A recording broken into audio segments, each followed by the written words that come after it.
All right.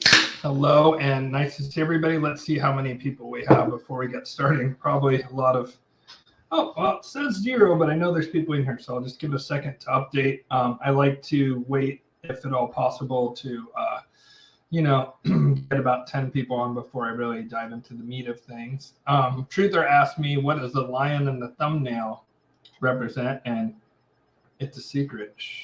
I will reveal it in the next 6 months-ish. There's a pretty significant thing in my life, I can say that, and that doesn't really give anything away, and that lion represents that. All right, we got 5 people in, so I'm just going to do some shout-outs. If you want to get a shout-out, go ahead and comment on the side. Also, if you comment emojis, for whatever reason, the algorithm loves emojis, perhaps because it's difficult to have coherent, cogent thoughts when they're in emojis, right? Which reminds me, man, I got to get the Professor Bulwer Smythe on. I don't know if I've talked about him before on this channel. I think maybe I have a couple of times, but I really want to get this guy on. Like, I'm just curious for the 11 people that are in right now. Would you want to see me interview a puppet, a literal puppet?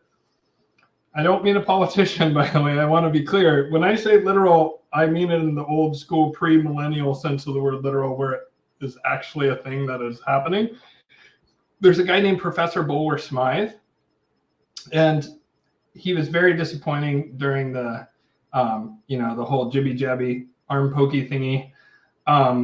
He cleaved to authority on that one, which is disappointing, but he has some really weird stuff, interesting stuff on his channel. And one of the things he talks about is how there used to be, in a couple versions ago, Unicode, and they changed it. But for a long time, Unicode emojis had 72 human face related emojis plus the alien face and the skull. The rest were all humans in various like expressions. And he made a very compelling argument that it's the 72 seals of the goetic demons. And so I want to have him on this show to interview it. So what would you guys think about me interviewing a literal puppet for the show? Because I don't actually want to interview the guy. I want to interview this puppet that he has. His channel, it's a little puppet with like a third eye monocle. It's a trippy show, a weird corner of the internet kind of thing. I found it, I don't know, a year or 2 ago.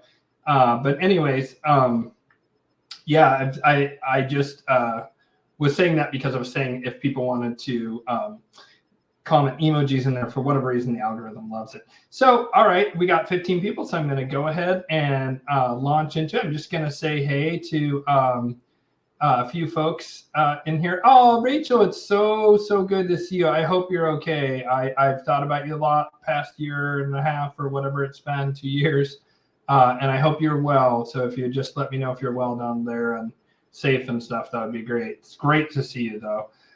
Hey, Josh Whitehall, he's like very often on the show. Devin A is here, so I'll just throw the people up. If you want a quick shout out before I really get going, I'll throw you up. Truther asked, of course, what does the lion represent?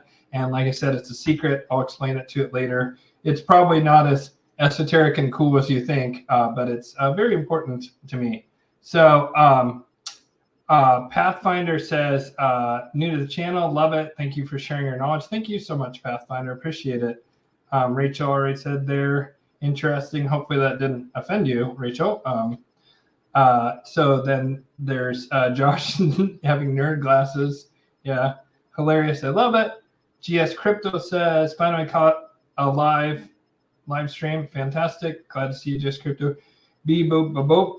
Was good. Man, I'm sorry, I cannot pronounce your name. And I forget, it's even someone that I know outside of that. I feel like it's someone that I connected with very recently, who's like also became a client. Brenton, how's it going? In the DCU is Malakian thoughts. Oh man, I would have to know both of those better to really comment on it. I'm gonna we in it. Hey Luke, how's it going? Oh. Good. Oh, well, that's great. Well, it's so nice. Rachel is a super early fan of the channel. Probably, I'd be willing to guess that she's the oldest fan of the channel. She found me when I had, I don't know, what was it, Rachel? Maybe 300 to 500 subscribers or less.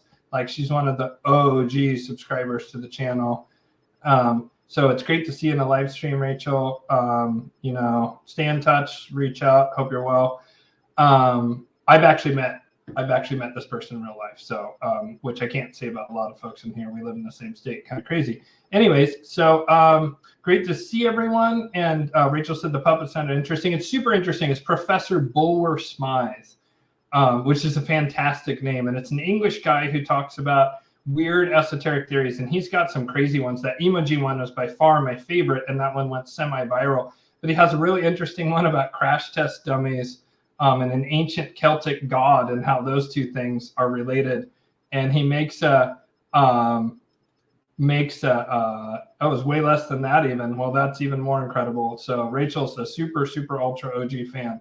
But anyways, the Professor Bulwer Smythe thing, yeah, he's able to connect some ancient Celtic sacrifice god from Ireland with crash test dummies in a very compelling way. He also talked about the hijack of the Max Headroom in the 1980s, where in Chicago only, there was a hijacking of, I think it was it was like 11 o'clock news or something. And they broke in and someone was wearing a mask of Max Headroom.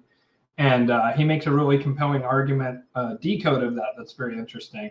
So anyways, real quick, we're going to dive into things. But first things first, I am going to tomorrow open up the 2024 Angelic Magic class. And I am also going to, until Christmas, I'm going to offer a 10% off discount code for a natal chart reading for the first 40 years of life, although it does carry over into your second half of life, or a Navamsa reading if you're approaching 40 or over 40, because our life does very often, it can have similar themes, but sometimes it can be just a complete like, which is what happened with my life. And I seem to meet a lot of people who kind of have a similar patterning, you know, but of course I can't guarantee that everyone has a, like me, better second half of life than first. But I also can teach people how to lean into find ways to reroute the energies of the problematic parts of your chart. For example, the 6th, 8th, and 12th house is called the trick or the 3, which are all negative. So the 6th house is like enemies, but it's also healing. And the 8th house is hidden enemies to some degree. It's also seen from 12th, but it's loss and death and betrayal. It's also sexuality and tantra and Reiki and astrology and tarot and magic and mysticism and being able to tune into the angelic realms. It's all seen from the 8th house. And I have an incredibly stocked 8th house. This channel's content is very 8th house oriented. And then 12th house is debts and death and loss and separation and like prison, but it's also monasteries and hospitals and spiritual enlightenment of the transcendent sort, of the non-material. 8th house is kind of the intersection of the spiritual and material world, and 12th house is transcending the material world. But it's also sexuality. It's funny that 2 of the 3 bad houses are also the sexuality houses. You know, archaic Vedic India, they, I guess, felt like that should be within the marriage. But you can lean into these negative indications in your chart, so-called negative houses, and reroute that energy into a positive way. So I teach people how to hack their charts. So it can be very useful. And that code is active right now, and you can get 10% off a natal or Navamsa reading. Now, I am going to have an Angelic Magic class in 2024, but due to the nature of the class and how much work it is for me, and how much work that I give to you, this code will not work for that. And that'll be go live sometime tomorrow. So enough businessy stuff, but that's how this channel keeps going. Is I've made like, I don't know, $150 or something on this channel, mostly because of what's his name, Deminer, who I'm so sorry I'm blanking on your name, brother, who tips almost every episode. Like he's like, I don't know, half of that amount of $150 over the course of time. You know, I don't make anything on this channel, so I have to do some advertising of my services, which can benefit you tremendously. I also do spiritual guidance, and that code will work. Excuse me. Let's see. Yeah, that code will work. Sorry, it's mirrored. So that code will work on spiritual guidance. All right. So enough of that. We're going to launch into, you know, the reason you guys came here. But I just got to get my notes up here. So, all right. So I am going to be releasing either tomorrow or at latest Sunday a new episode with Tom Siebert, who I did the Revelation of the Method episode with, and we do a decode with Tom doing the heavy lifting on that. We do a decode of Leave the World Behind, the new Obama abomination on Netflix that's super dark, negative programming, that's just very race baiting and divisive and awful, and like just really quite nasty. I guess it has some slight redemption in the last like 2 minutes of the film, but like the first 99% of it's pretty bad. And Tom is fantastic. He's a much better writer than he is a speaker, and he's a fantastic speaker. So check him out on A Wrinkle in Tom on his Substack. It's amazing. He's an incredible writer. And so anyways, we did a decode, and that episode, at least the first half, should be coming out tomorrow. And I just want to touch on one thing in it because it speaks to the Shadow War, in my opinion, and it had a weird crossover with the real world. And that is, I guess there's a scene in the movie. I haven't watched it. I refuse to watch it. If you're sensitive, I don't recommend it. Just even stills from the movie, I found very disturbing. The Molochian energy was very heavy in it to me. And so I just didn't want to sully my mind with that, to quote the late, whatever her name was, Barbara Bush, right? She said that about the Katrina disaster. But I agree with her in the sense of don't sully your mind with lower astral stuff. I try not to do that. It's painful for me at this point because it's just such a vibration mismatch for me. Anyways, in it, there's apparently a scene where all the self-driving white Teslas, which I think there's more information that I need to consider, like a white horse, right? There's the white horse in the apocalypse. It could mean that it's and on that was death, I believe. Behold a pale source, and on it was death. And so I think that it could be an allusion to that. But regardless, what happens in the movie is these white Teslas get remotely hacked, and their autopilot feature goes out to all the major highways and blocks them off by crashing into one another and blocking and choking off all the major arteries as part of this weird attack by an unknown group that the only hint you get is that it's like some evil cabal that includes some of the military-industrial complex. And so it's interesting to me because Elon Musk tweeted about this, and he says, oh, well, in the apocalypse, you won't have to rely on gasoline. If you have solar panels and a Tesla, you can charge your car even if gasoline supplies are cut off. Kind of saying it's the opposite of what this movie shows. A Tesla would be awesome in the apocalypse. Now, I have grave concerns about the kill switches in all these electronic cars. I don't like the autopilot feature and the ability for it to be hacked. We already know from Julian Assange that the CIA uses vehicles, and they were able to assassinate people like Michael Hastings in LA by hacking into his BMW and forcing the pedal to go to like the maximum. He was going like 125 when he hit something, and then the engine exploded as well. And BMW or Mercedes, whoever it was, wanted to look at it. The computer and LAPD wouldn't let them. The ever helpful LAPD, from RFK Sr. assassination to the crack epidemic, they're always there ready to serve their fellow man, as long as that man is the CIA. So anyways, it's interesting to me because right after this, there was a massive recall of 2 million Teslas for the autopilot function a couple of days after this came out. Now, I'm not sure what to make of this, right?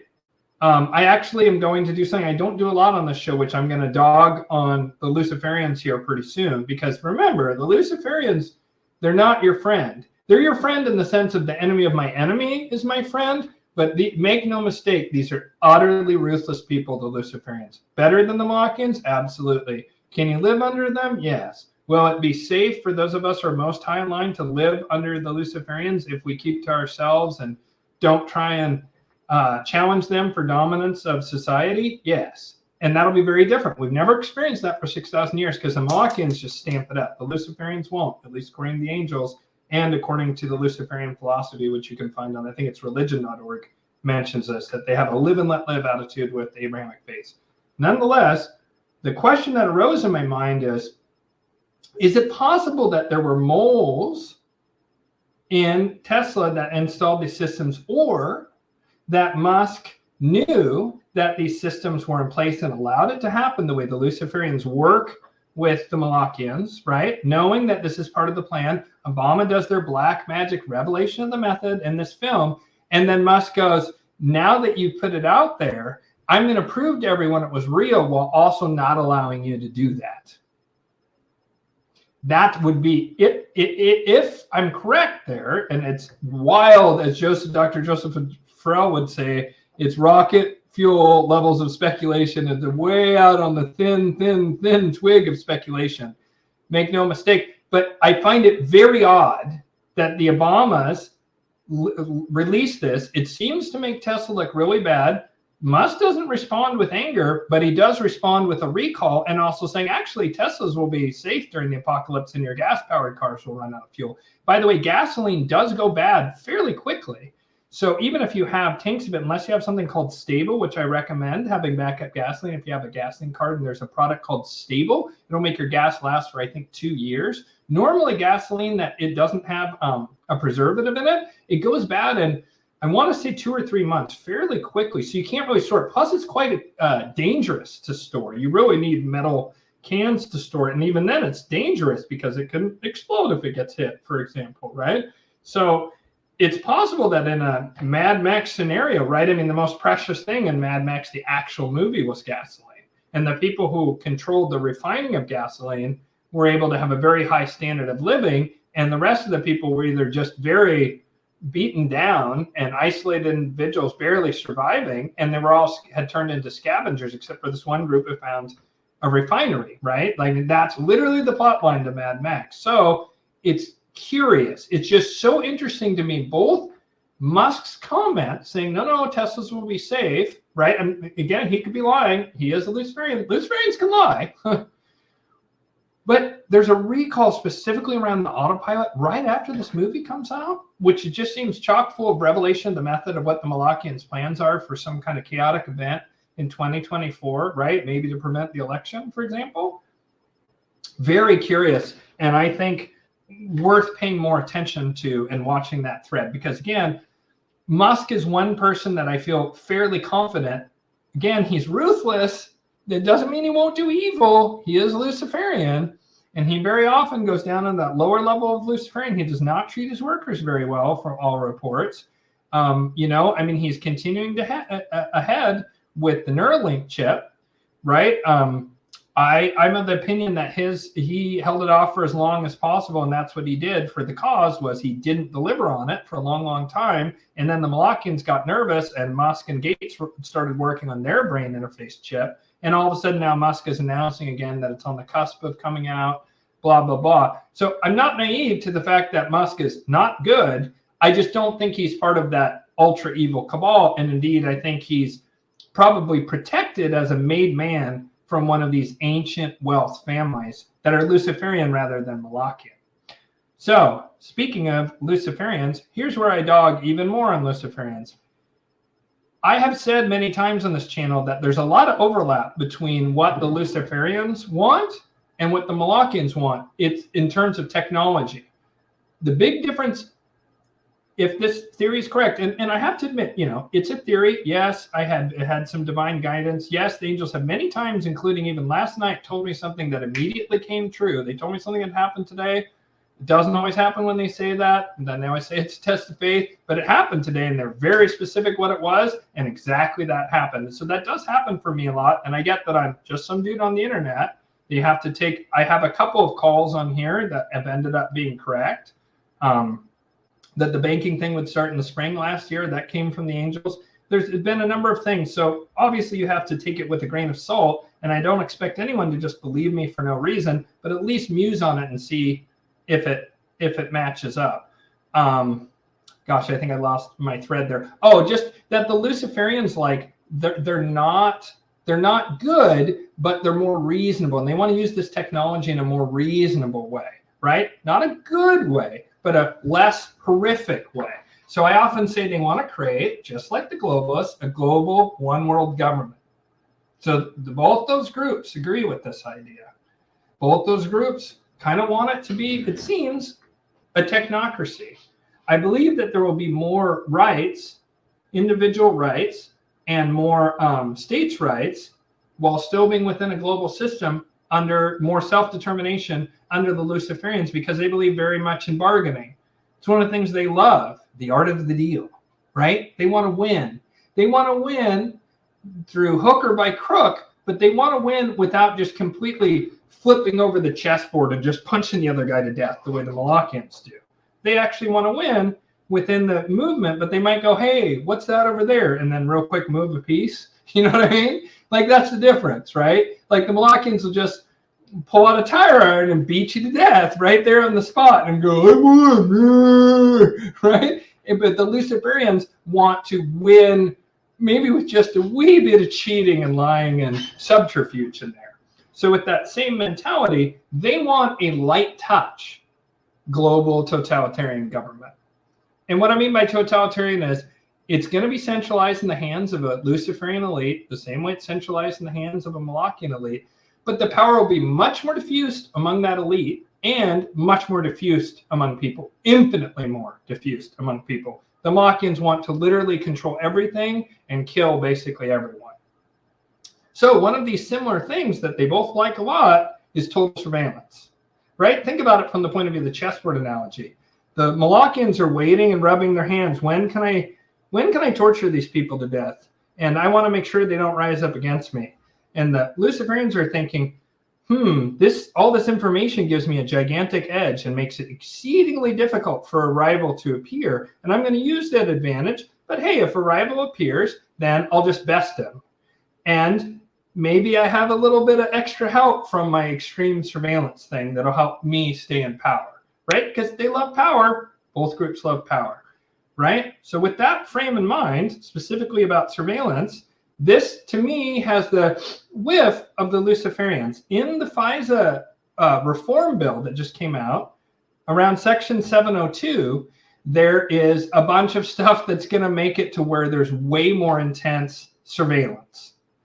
And it has the smell of, it's tricky, it's subtle, it really flew under the radar. Almost everybody missed it. I missed it. I had no clue. I just happened to randomly see someone talking about this on the WikiLeaks web page on Instagram, is how I learned about this. You know, I had missed it until today, and there was a woman breaking down all the ways that another powerful warrior sister here in our group, just breaking down all the different ways in which this section would cause increased surveillance and also retroactively kind of support the surveillance they've already doing. And again, who's the ultra surveillors, right? Like, what intelligence agency is the single most surveillance hard on? Well, I'd say the NSA. And as I often say on this channel, the NSA to me is Luciferian in character, CIA Malakian in character. Broad strokes, there's Malakians in the NSA 100%. There's Luciferians in the CIA 100%. But proportionally speaking, the center of gravity is CIA is Molochian. They love torture, right? They love killing people that disagree with them.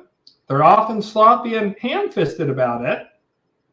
They're just ham-fisted in general. The NSA, very subtle, very brilliant, very slow to act, very careful, right? A lot of leaks, information warfare, you know, like, they operate at a very different level of sophistication. And I believe they're just straight up more intelligent. As the people who work at the NSA are more intelligent than the people who work at the CIA. And their intelligence is much, it's a couple standard deviations beyond what the people at the CIA have, in my opinion. So who does this really serve? This serves NSA far more than CIA. The NSA, by the way, can legally surveil us, except for what they're correcting here. The CIA technically is not supposed to, unless they're surveilling us through a third-party hop or off a Native American reservation. They have different ways to get around it, but technically it's legal for the CIA to surveil us here in the United States. FBI can, NSA can, but CIA technically cannot. So who is this provision for? It's for NSA.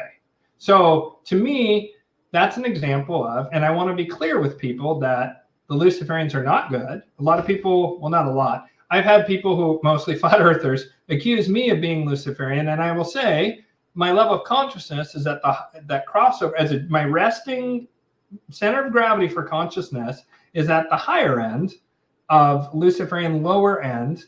And I'm going to put the chart up. I know most of you have seen this a trillion billion times, but there could be new viewers here, so I'm just going to put it up.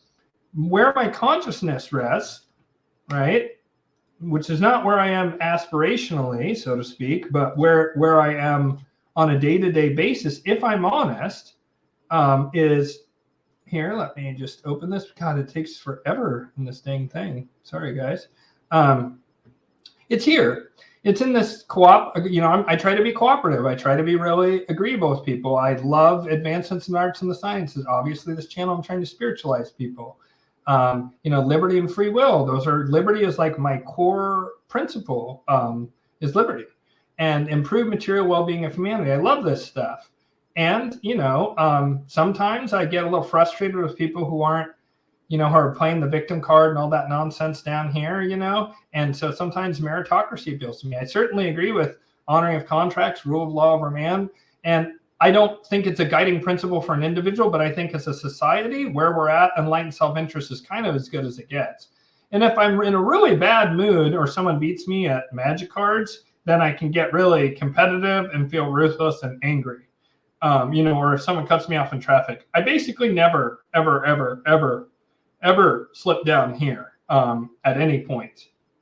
Maybe the worst I've ever gone is like being angry with someone or hurt that someone wasn't with me and therefore they were against me, you know, kind of thing. But as a general rule, my resting place is up here, and sometimes I'm up here. You know, sometimes I'm always wanting to protect the innocent. That is my core value, I guess, above liberty, is the protection of innocence. But I would say, as far as sort of I don't know, political level principles, liberty, because this isn't really political up here. It's beyond political cuts. I don't have perfect trust. I don't. I want to, but I don't. You know, I am kind of telepathic. You know, I do believe in harmonious duality as an embodied male. I want to be a representative of the divine masculine, and I wake up every day trying to do that, do my best. You know, I do believe in non-hierarchical union, but that's not really where we're at. So I rest up there, but people have said in the past, oh, Ian's Luciferian because he's like talks so positively about the Luciferians. And it's like, no, I'm saying that even though I think there were pretty serious flaws with President Truman, I prefer him to Stalin. You know, I would have rather lived under President Truman or even Woodrow Wilson, who I hold at the lowest esteem of any president, than be under Joseph Stalin. That just seems no-brainer to me. And that's kind of a good example, even though, you know, you can get down in the weeds and say both those guys, especially Woodrow Wilson, was very much Malakian controlled. I mean, he had the Kabiria shown on the White House lawn, which is a film that has a temple of Moloch and a sacrifice to Moloch. It was the first film shown on the White House lawn. Look it up, Kabiria. So anyways, that shows that I will go after Luciferians when it's appropriate. And this is also an example of this is a, if you will, spiritually bipartisan agreement around wanting to pass that, because the Molochians want that too, of course.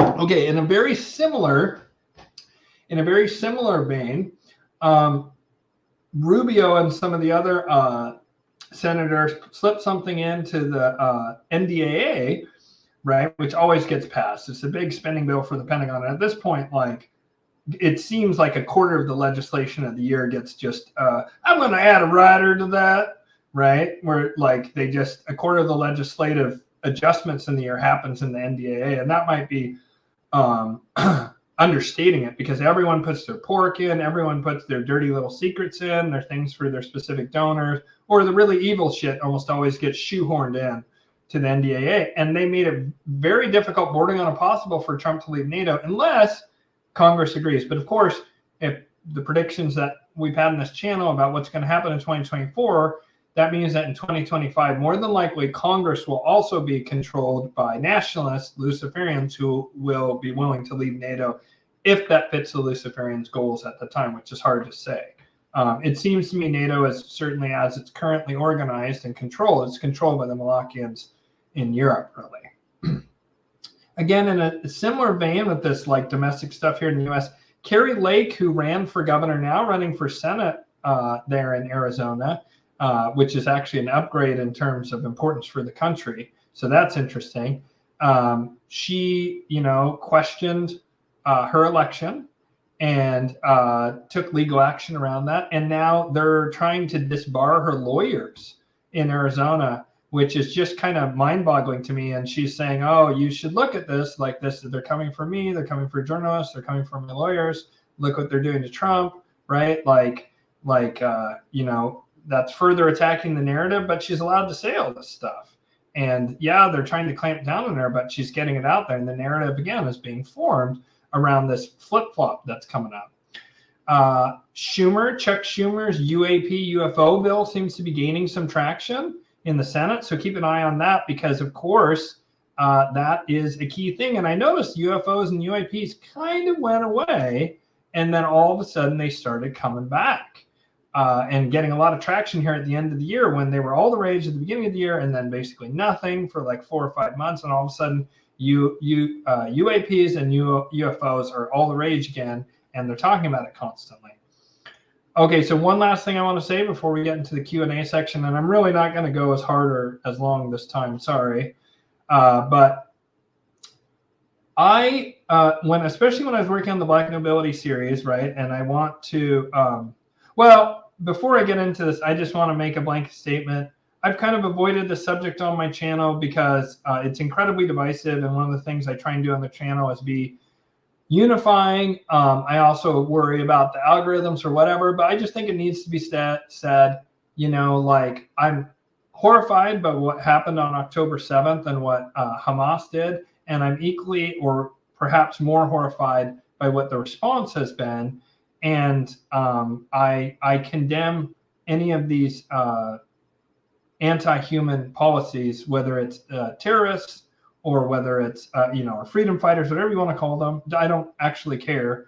I don't justify killing of people like that. There's a world of difference between killing a bunch of redcoats, you know, who were armed and part of the most powerful empire on earth, versus, you know, slaughtering people, which is what's happening in Gaza. So I condemn all of that. I condemn all the deaths. I'm of the opinion that both the Israeli government, although there's indications they're being tricked and maneuvered into a very dangerous position, but I condemn, I believe that the Israeli government, the controllers of that and the controllers of Hamas are one and the same, and it's this Venetian Black Nobility group. I talk about the Babylonian sorcerers, right?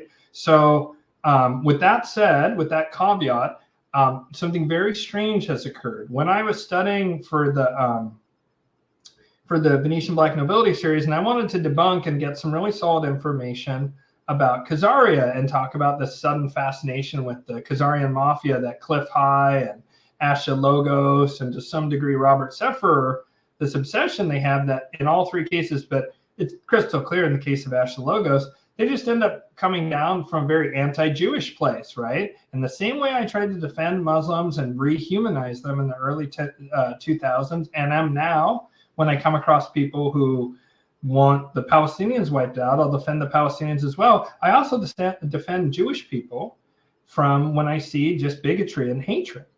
And so I wanted to arm myself with an understanding of Khazaria. And I went to Wikipedia, not because I think Wikipedia is a valid source. The #1 editor of Wikipedia is the CIA, which that's hyper relevant here in just a moment. They do something like 40% of all edits on Wikipedia or something comes from Langley, Virginia. That's like an 8 or 9-year-old stat. Could be higher now, but I think other intelligence agencies really hopped on board with that. So CIA probably doesn't have such a lion's share, but they probably are the #1 on earth still. I went on Wikipedia because I knew that any information I found on there, well, it could change overnight, as I'm about to describe. You know, it would be something that like even skeptics could look at and go, oh, okay, well, you know, that's at least something to look into further. And so I looked up Khazaria, and there was very scant information that saying Khazaria was Jewish, which was shocking to me because I think it's Arthur Kotzler wrote a book called The 13th Tribe, and he himself is Jewish. And he made a very compelling historical case how Khazaria mass converted to Judaism, and then this started the diaspora into Eastern Europe and specifically Poland and Germany. And, you know, there's another thread that comes up through Rome, some of which are from the Middle East, but the majority of which are actually weirdly slaves, Roman slaves who converted. So there's a lot of Jewish DNA that comes from Italy, actually. But the Polish and German Jews, it seems, emigrated primarily from Khazaria, and some then went down to Italy. And this is, you know, when the court Jews appear and the Venetian black nobility that was bankrupting Europe before Khazaria was a Khanate, right? Who were Babylonian in character, which were before Abraham was born. They were doing usury and Babylonian money magic in Babylon before Abraham was even born. So before any of the Abrahamic faiths, this darkness and humanity came, right? And that's why I trace it back to that group. I wanted to show this, and I also wanted to get rid of the flip side of the coin. Is I often talk about there's this egregore, right, of either becoming anti-Jewish, so magical construct, the egregore. It's this entity that gets created by group mind, or it can be created intentionally with powerful magic.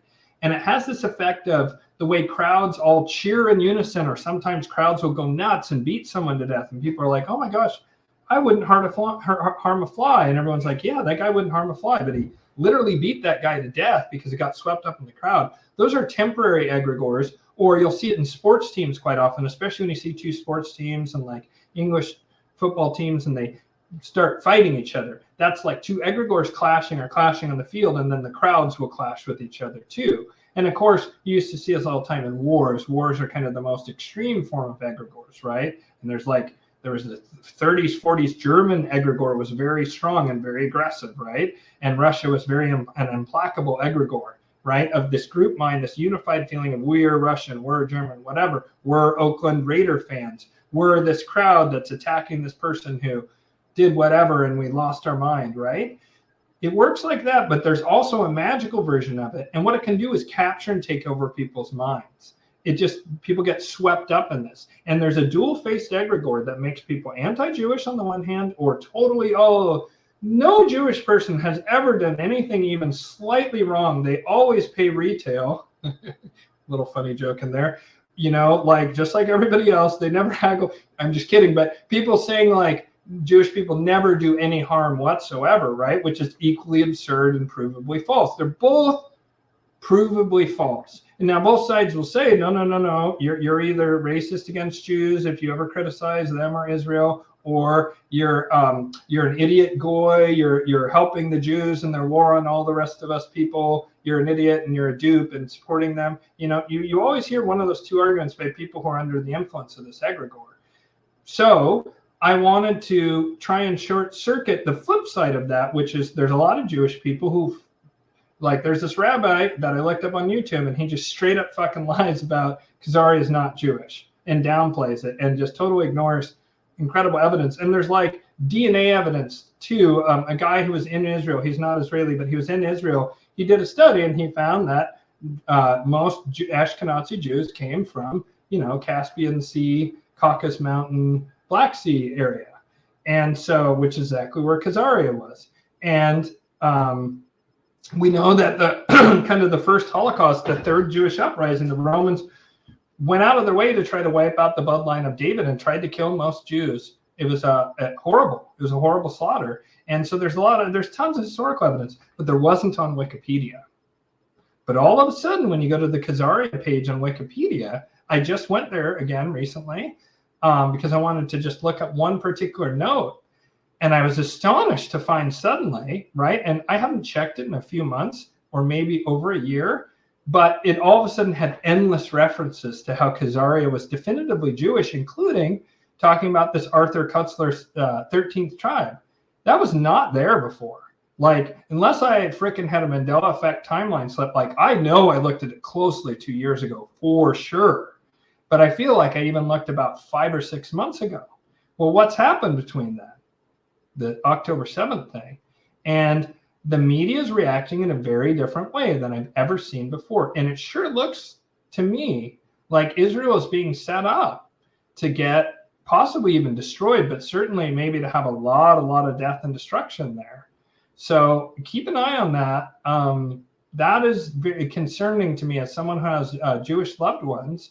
You know, and believe me, what I'm saying in no way justifies what the Israeli government is doing in Gaza. Okay, let's just be utterly clear on that. I am staunchly opposed to that. We need a ceasefire. We need medical attention, water, supplies, electricity. It's barbaric what's happening there. I don't care what the precursor was. I do not care. This response is unacceptable. What Hamas did, I don't care about the grinding poverty and whatever there. No, it's not okay to just launch a bunch of rockets randomly into civilian centers. That's not just defending yourself. Attack soldiers then. Attack soldiers then. Just attack soldiers. Oh, it's harder. Well, yeah, but that's how you get the moral upper ground. And of course, I think Hamas is run by, Israeli intelligence, which in turn is run by these Venetian black nobilities. Most of the hardcore intelligence agencies are. It's just the people at the top, or the people who are at that key administrative layer right below the figurehead, right? Those are always the people who have power, right? Dating back to Bormann in Nazi Germany. It was always the people right below the high command who had the real power, that administrative bureaucratic elite, the often Luciferian consigliere layer, right? So that layer is dominated by Molochians for CIA, Mossad, MI6, all these really nasty intelligence agencies with that question. So the question arises, why now? There also was what appeared to my eye to look like the beginning stages of a CIA-backed coup against Netanyahu. What? Like, Netanyahu seems to be Molochian to me. I'm very confused and puzzled by all of this. So anyways, that's a space to keep your eyes on, because all three factions have prophecy relating to Jerusalem and basically some variation on the book of Revelations. And so there's all three of those egregores, all three of those deities, all three of those religious groups, not so much as a level of consciousness, but as a religious force. They all have an interest in the book of Revelations. And I think it's the book of Isaiah as well, is very similar. And that also seems to be playing out. Okay, so that's pretty much my presentation here. I guess I should have said that that's the White Lotus of Light 10% off for natal charts, for Navamsa charts, for combined charts, which gives you the most information, and also for spiritual guidance. So let's get to some Q&A. All right. Thoughts on Cardano and Charles Hoskinson, please. Gosh, that's a great question. I am not sure. If I'm honest, I'm not sure. It's ISO 222 compliant, which makes me think it's probably Luciferian.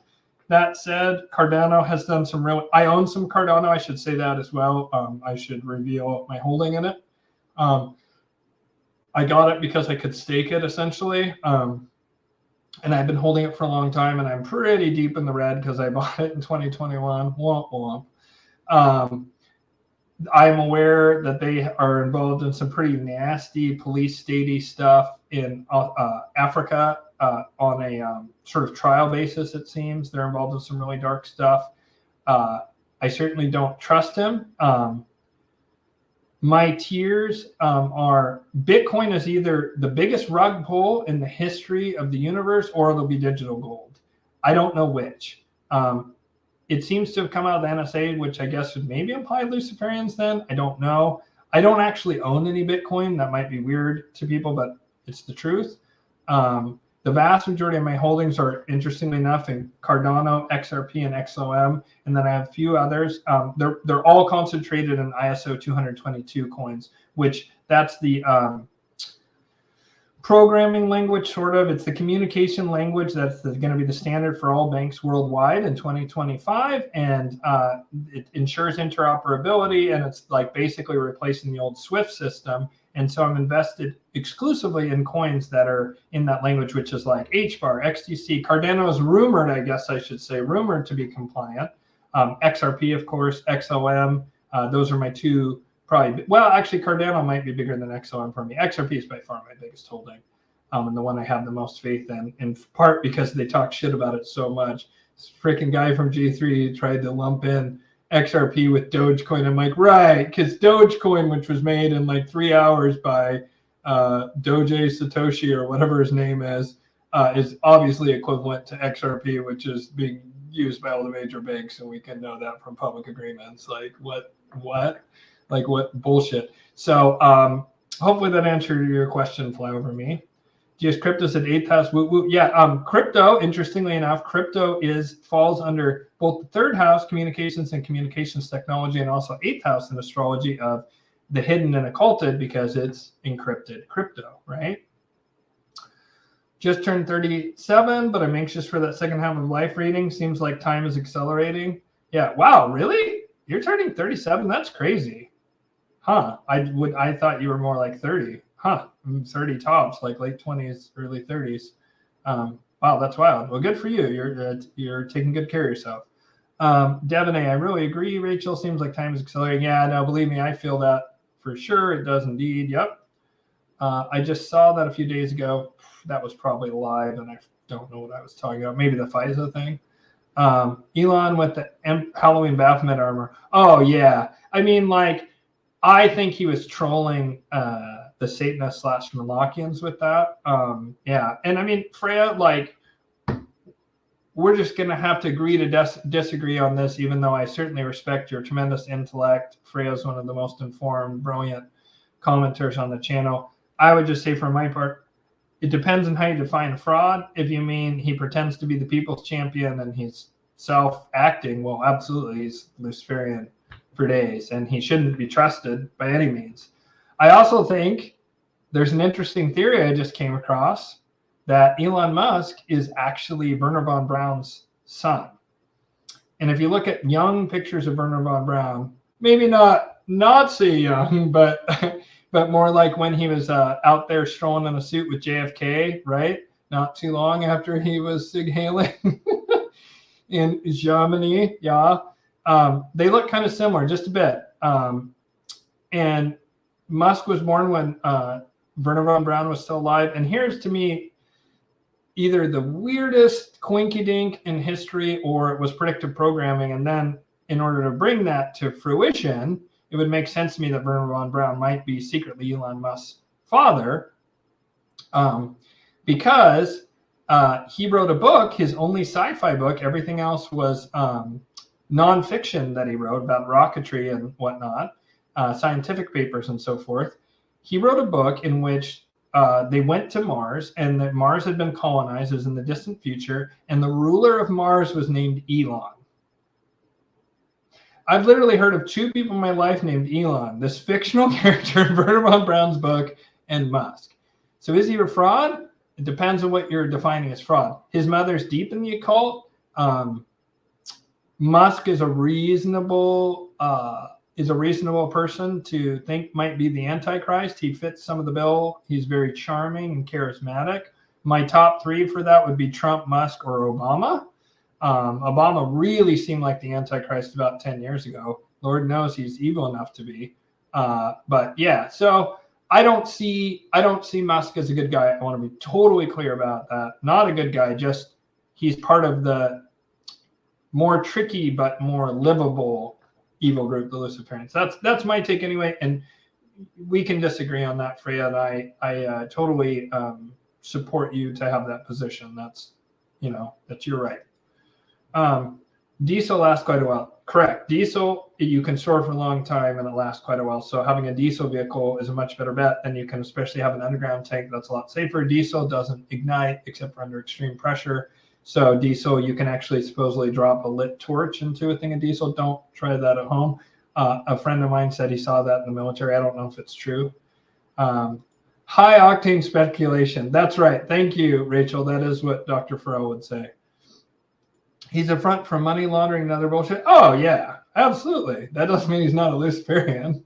Luciferians are all about money laundering and other bullshit. Like, let me be clear about that. These people are not nice people. They're willing to do dirty tricks. They're just not willing to, like, harm children Epstein style and torture people to death the way that the Malakians are.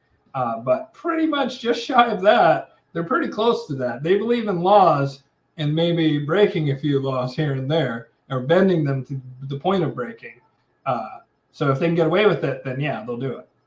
Hi, Ian. How does Alex Jones back in Twitter fit in with the Luciferian concept? What's happening behind the scenes with that one? Great question. Luciferians are putting their people in place, getting ready for 2024, and bringing back Jones and giving him tremendous legitimacy by kicking him off and bringing him back on.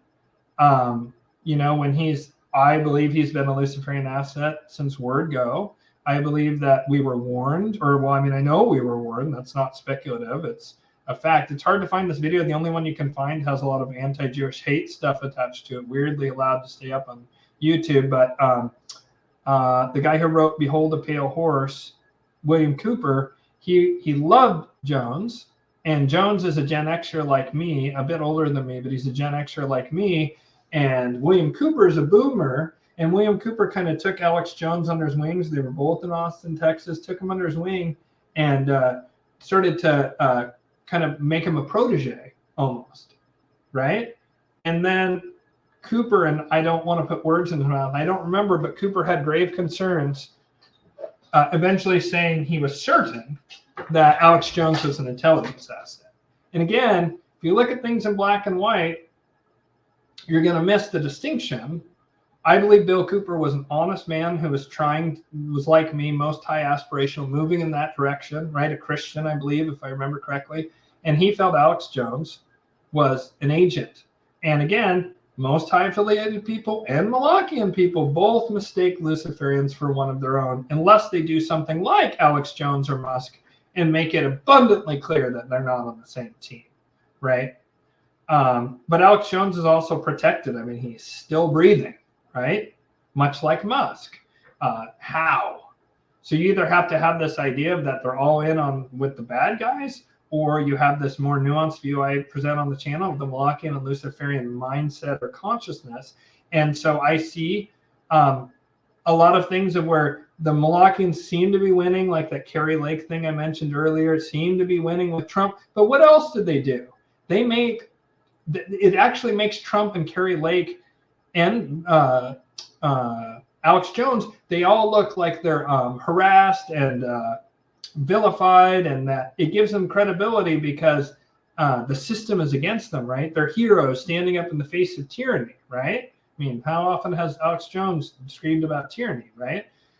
So it gives them credibility. Weirdly, David Icke, who was also kicked off Twitter, was let back on long before Jones, which is odd because he said much more off the chain stuff than Jones ever thought about, which let that sink in. You know, talking about shape-shifting reptilians and stuff, right? He went off the deep end, and his daughter then died, which I feel I was kind of like going after David Icke, and then his daughter died, and I was like, oh. But, you know, got to be nice to him now while he's in mourning. But he was complaining about Jones being left back on, which is like, what in the world? And saying, well, the fact that he's left back on, then you can know he's controlled opposition. I'm just like, what? And like, Jones has always said, to his credit, we can fight this thing. We can win. If you watch his epic rant in the movie Waking Life, which is one of my all-time favorite movies, fantastic movie from '99, the best year in movies, at least in a, you know, probably in the past 50 or 60 years, it's the best year of movies, in my opinion, 1999. But in Waking Life, Alex Jones has this extended rant. And in it, he's like, we're not going to give in. We're too good. We're going to fight back. Humanity won't be snuffed out because we're going to do it by the grace of God, blah, blah, blah. And he's like, we're going to win, which is awesome. And I support that message 100%. David Icke has always been like, you're kind of fucked, more blackpilling to me, right? Like, how do you be interdimensional shape-shifting lizard aliens, right? Kind of a tall order, hard enough to beat whatever human Illuminati, but now you got to beat them plus shape-shifting lizard alien, whatever.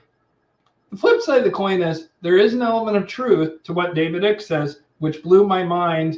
Like when I first read it, I was like, wow, there's an element of truth to that, and that's too creepy, and I don't understand it. So there's an element of truth to it, but the point is that the general message of David Icke, in my opinion, is much more blackpilling than the general message of Alex Jones. And therefore, if I have to choose which one I trust more, it would be Jones. That said, I don't think either one is particularly worthy of trust because they both like have a checkered past in terms of calls, in terms of who they associate with, all this stuff. I think you got to be careful with that because I could be condemned for who I've associated with over the years. And just because I've associated with many, many people in many, many, many walks of life, from homeless people, I worked with homeless people for years as a social worker, to now I know people who are very wealthy, very powerful people. I've mixed with everyone. And so you're going to be able to find people in my past that would damn me. That said, there is weirder and darker stuff around both of those two men, but I see it as the Luciferians maneuvering another piece onto the chessboard. And Twitter seems like it's going to be pivotal in 2024. I do think we'll have an election. I'm not one of those people who think it'll be canceled. I think the Molochians want to cancel the election because they're afraid they won't be able to steal it. I also think that there's a real risk. It's something I just noted. I live here in Oregon. And the worst thing for me as an Oregonian by far of 2020, of all the many, many, many nightmarish things of 2020, was the absolutely horrific wildfires we had here. We had a 3-day stretch to where you couldn't see the sun at all. It was almost pitch black outside during the day. There was like this horrific apocalyptic, it was the apocalypse, right? The great revealing, right? But this Armageddon-ish haze in the sky. It was deadly to be outside for any length of time. I don't know how my chickens lived through it. My beautiful chickens, somehow those girls were strong and they lived through that. One of them died a few weeks later, or no, actually like 6 months later. But and I always wondered if it shortened her life. But it was horrible because, you know, first of all, I had friends here in Oregon who their neighbor of 40 years caught someone trying to light hail bales on fire, dressed up all Antifa. They had gasoline and gasoline-soaked rags and a long lighter and black mask on and black hoodie, and like just like all the Antifa Fed boys up there in Portland who were attacking the federal courthouse and so forth and lobbing Molotov cocktails and not getting arrested somehow, right? There was many other reports aside from that one that I had from a guy that I've known for almost 30 years, told me that I know he's not lying. And so those were intentionally lit fires, and you don't need space lasers for it. You can have a bunch of poor homeless guys you pay to light these fires, or really messed up kids that you recruit online, from 4chan or whatever, and talk them into doing this, right? So I worry here in Oregon, a weird thing has happened this winter, and that is that we've had almost no rain. Like probably the least rain I've ever seen by mid-December in my entire life, and I'm 47. So I've never seen anything like it. And of course, nowadays they can move the vapor currents, right? And I have been thinking for months that they were moving the vapor trails away. And I thought it was to either wage war on China, trying to burst the Three Gorges Dam, or causing floods there, or that the Chinese were stealing it for their agriculture and denying it to us, right? Some kind of high-level manipulation of weather for nefarious means, no doubt. But then it hit me today, oh my God, they've been gearing up to kind of do a repeat of all the psychological warfare of 2020. Like they tried to roll out COVID again. That kind of has fallen apart. Don't be surprised if another pandemic hits. They seem to be gearing up for BLM, but it won't be BLM this time. It's going to be migrants, right, who have been positioned around cities based on, sanctuary city stuff, and also seeming heroes in Texas and Florida, sending them elsewhere. That's also could be positioning of assets, right? Hat tip to Sam Tripoli on that. I had that thought independently, but he did say it on Joe Rogan, so he certainly beat me to the punch by months.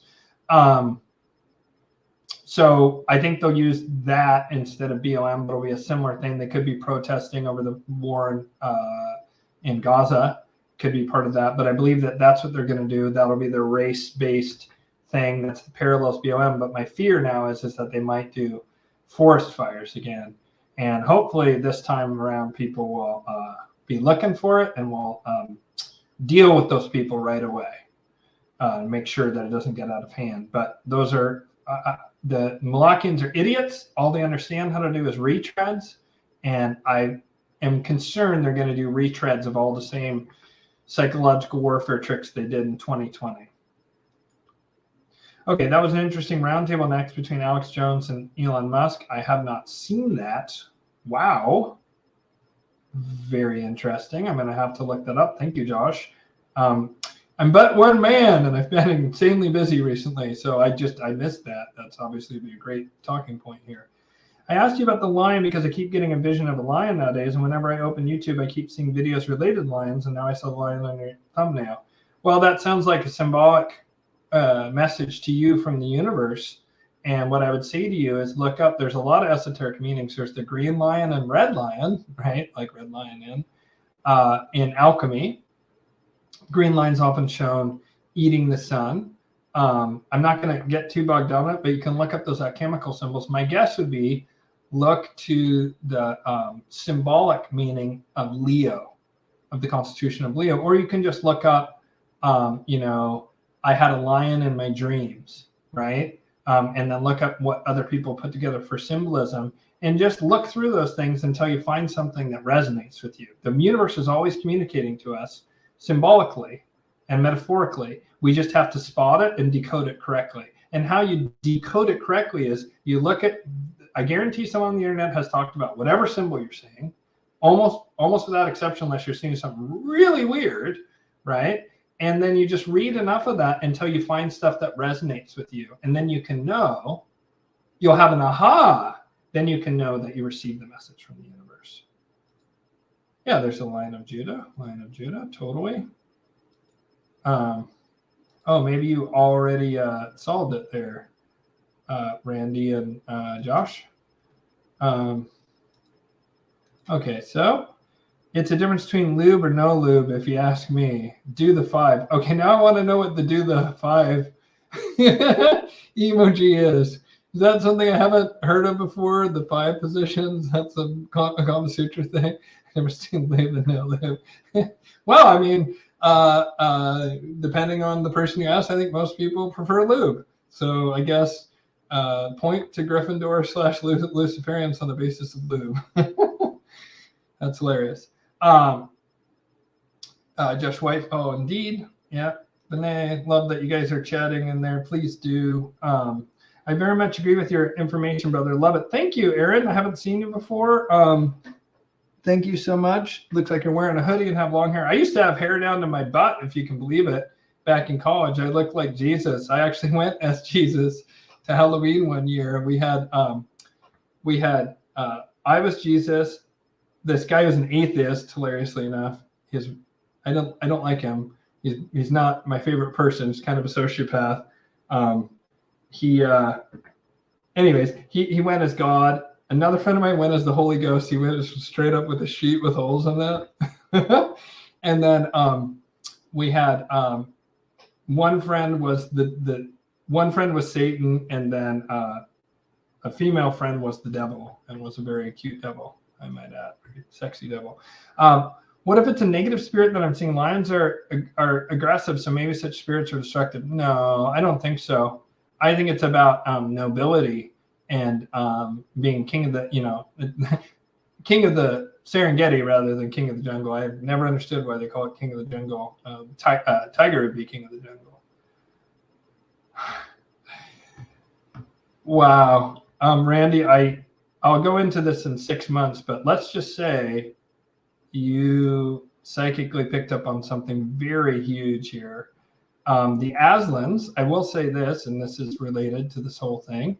The Aslans were the names for, C.S. Lewis took that name that he used for the Christ-like lion figure in The Lion, the Witch, and the Wardrobe, which I agree, Truther, that's a good thing to look at for you. There's a lot of, one thing to keep in mind is modern myths like C.S. Lewis and The Lord of the Rings in some ways have more symbolic value in modernity than ancient myths, simply because there's more people who in the collective unconscious are aware of those, not to mention that C.S. Lewis and Tolkien, I guess I can't prove that Tolkien was a magician. I believe Tolkien was a practicing magician based on his J.R.R. Tolkien sigil. That's a wizard sigil, straight up. I have a hard time believing someone who wrote The Lord of the Rings isn't a practicing magician. I've seen some drawings of Tolkien's that sure looked like someone who was a Mason and knew about ritual magic. And C.S. Lewis was a close friend of J.R.R. Tolkien. They would often hang out in the pub together. They were contemporaries. And both C.S. Lewis and Tolkien have hinted at that those books are to some degree channeled. Tolkien outright said it. I'm almost positive C.S. Lewis said a similar thing. Regardless, C.S. Lewis took the name Aslan, right, which means lion in Turkish, from the name of these Turkish emperors who were considered ultra noble. There was the initial conquest of Constantinople. It got turned into Istanbul, right? Because it is Istanbul, not Constantinople. They might be giants. I love that song. And I love the, I can't remember that cartoon that was in the 90s that did that, Animaniacs, I think it was called, that had a hilarious one where they worked with They Might Be Giants and animated that. It's great. Anyways, the conquest of Constantinople, after that, there was a series of sultans or emperors who were incredibly noble. They were very kind to the Christians, the Jews, to everyone who were there, the Neoplatonists. They were very kind, actually, and not that bad and oppressive, especially for the way Islam would become later, including the Turkish Empire. And in addition to being really nice, as far as that sort of thing went for that era, right? They're not going to compete with modern ethics and morals, obviously, as 800 years ago or whatever. But they went down into Babylon and they attacked and rooted out the Radhanites. They had already gone through Khazaria and seen those people and realized that the Khazarians, which were pretty much broken and gone by that point, but they knew about them, and they knew that the source of the danger of the Khazarians was the Radhanites, who are Babylonian black sorcerers, and indeed were the puppet masters behind Tyre and Carthage and Khazaria. It was the Radhanites in Babylon. They never left. They never left until the Aslans went and routed them out. So Sekhmet, the Egyptian deity, is lion-faced. Yep, you can look into Sekhmet, and there could be information there that resonates with you. Again, what resonates for you is the answer. And it won't resonate with fear. This doesn't seem to me like a dangerous message. It has a higher vibration to me when I just look at it. So look at something that makes you feel hopeful and solid, and then you know it's a message coming from the Most High, as opposed to lower astral trying to black pill you, right, or loosh harvest you. Freya, most pagans understand what you're saying, that Lucifer is not terrible. Oh, are you a pagan, Freya? Yep. UI guy popped in late. I believe that's my friend Alex up there in Canada, where the communism flows like wine. Redcoats, aka Hessian mercenaries. Yeah, are all the Redcoats Hessian mercenaries? I know they use the horrible Hessian mercenaries brutally to oppress people and or to become the headless horseman. Hessians were Germans. Before I used to see a tiger face. Maybe you're just hungry and there's a hunger inside you, and it's Tony the Tiger and some Kellogg's that's trying to speak to you. It's actually just that you're hungry for cereal and you miss Saturday morning cartoons. And sometimes cat eyes. All right. But now it's the lion. Well, it sounds like it's evolving, but it's feline. You might also want to look into the Leonine alien species, which I believe there is a species like that that's real. This is good, Ian. I'm not sure what you're referring to, Freya, but coming from you, that's a compliment. Love Freya's input always. Darkness at noon might be coming soon. Been ringing in my head of late. That phrase? Interesting. Egregores related to mimetic theory and the scapegoat by Gerard Emo of the Adversary. Yes, yes, yes. Well, bravo, Alex Manning. Well said. The Luciferians will use that as well, though. So the adversaries, I suppose. Most high people generally, they're trying to unify at a deeper level, so they don't go with the secondary egregores. Whereas the Molochians are trying to invert and destroy God, the Luciferians are trying to replace God. The Most High people want to connect with God directly, right? Like true gnosis. Jews as our collective scapegoat rings true. Yes. Yep. From an esoteric occult point of view, that people is synonymous with the scapegoat. And again, that comes out of Babylon, because the very concept of that, most of the concepts that are very dark, that are ascribed to Judaism, almost all of them are in the Babylonian Talmud first and foremost, and then there sometimes, I believe there's a Jerusalem Talmud as well. I'm not familiar with that one. Of course, I'm reasonably familiar with the Torah, and then I have some degree of familiarity with the Zohar, and kind of like levels of vibration. The Babylonian Talmud is just Malakian as fuck. Like Chabad Lovitch is like, what a beautiful text. Yeah. Oh, yeah. All the pedophilia stuff. So beautiful, Chabad love. It's just so beautiful and wonderful and uplifting, and something if I were a Jew, would want to associate with Judaism. What the fuck? Condemn it, guys. Jesus Christ. Unbelievable. Like to defend the Babylonian Talmud as anything other than a historical artifact, and maybe go, well, we've evolved past that. But yeah, okay, that's where we came from, right? Because everybody can look back and 5,000 years ago we were in bad shape or whatever. But like to laud it as some kind of like holy text is repugnant. If it's holy, then what the fuck does that say about your God? The Torah is comparatively nice and has some beautiful uplifting things like Psalms, and then the Zohar, mixed but generally like very high vibration, and that's where a lot of the Kabbalistic teaching, which I believe is actually Atlantean teachings, come through the Zohar. And so I believe that it comes from the Babylonian Talmud, which to me is a Babylonian mind control program that was foisted off upon the broken, enslaved people known as the Jews, of which a lot of my family, again, Jews, right? They were broken, enslaved. I believe they were doing early MK Ultra mind control, breaking those people, then released them, then gave them the Babylonian Talmud, gave them some other stuff where they cleared out the temples and found all these texts, and especially stuff about the Moses text, which I want to get this professor on. There's this interesting professor who made a very powerful argument for that Yahweh, that I often say on this channel, is not the Most High and is not the God of the angels, is actually the Egyptian deity Set, which was like, right? Because think about it, right? Like, think of the story of Moses. What was it? 7 deadly plagues, right? Frogs and like beetles, I think, and like just awful, like horrible plagues of like evil, vile things destroying their crops. A plague of locusts, right? Just eating all the crops so people would starve to death.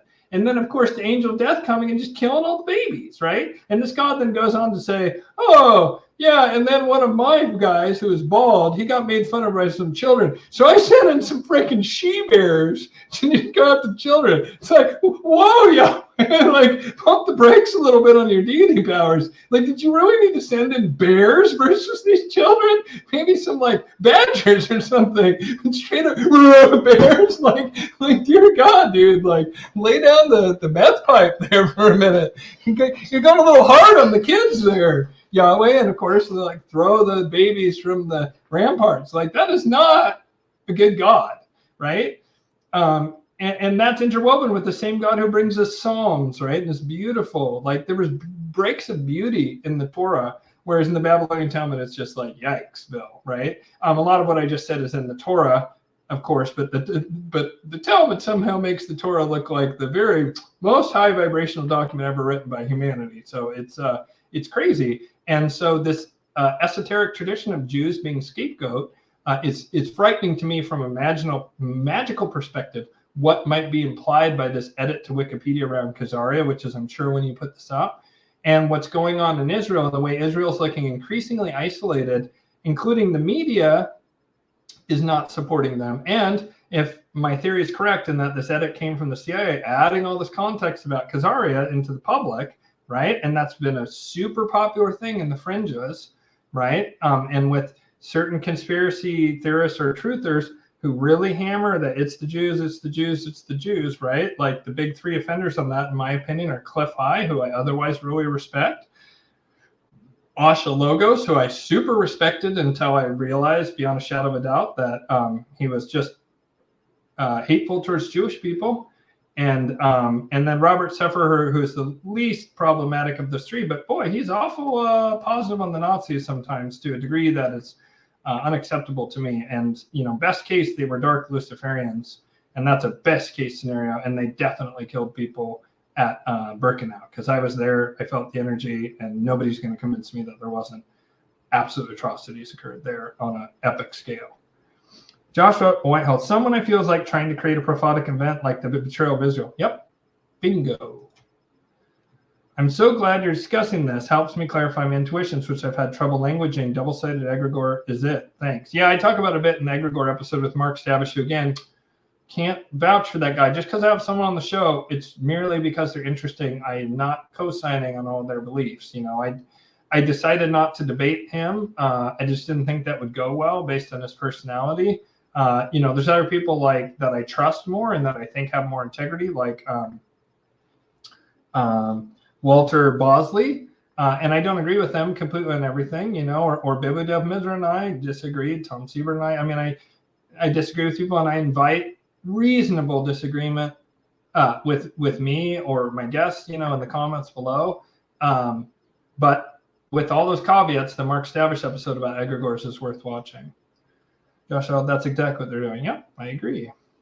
Molochian double agent. Yeah, probably referring to Netanyahu, if I had to make a guess. My brother's name is Israel. So he was born on 9/11. No joke. I kid you not. That's wild, Rachel. Isn't 2025 some kind of AI nexus on the quantum timeline? Welchy Music, I cannot comment on that because I am not familiar with that. Oh, I couldn't sleep, and so here I am, 4:20 a.m. here. Well, I know you don't, but smoke a fatty. I'm just kidding. I know. It's great to see you, Parallel Systems. Fantastic. I don't know if you may have nodded off by now.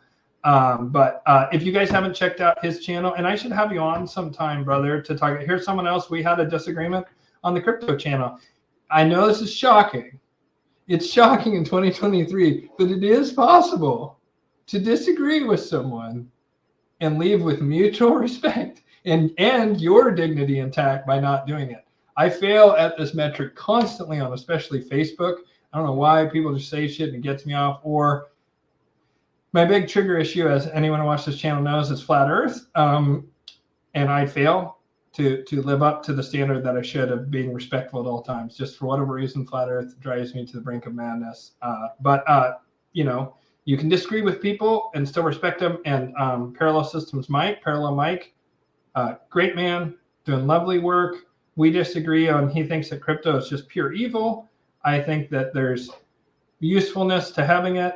I agree with him that PM should be the precious metal should be the base investment for anyone. Love you, bro. Keep on coming. Thank you so much, Mike. Well, you blew past me. I was ahead of you for a minute there, thanks to the Sam Tripoli bump, but then you blew right past me, brothers, because you just keep cranking out great content. So what can I say? You are killing it. I also suspect you don't hit quite as many contentious issues as me. Not that you're by anything other than very brave in your addressing of things. I think I say more naughty keywords than you. And so my channel's more expressed. But at least that's what I'm going to keep telling myself as I watch you outpace my sub rate. All right.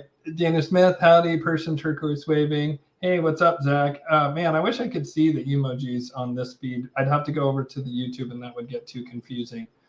You mean Gary from GG33? Yeah, I don't know why he keeps shitting on XRP. Weird. No.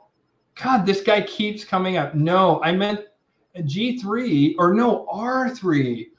Thank you. It's R3 is this startup that suddenly appeared that tried to kind of take over crypto as an intermediary and an intermediary for the banks. And they had a big deal with XRP for 2 billion XRP or something like that. And it ended up unraveling. And there was a court case about it, actually. So I meant R3, not G3.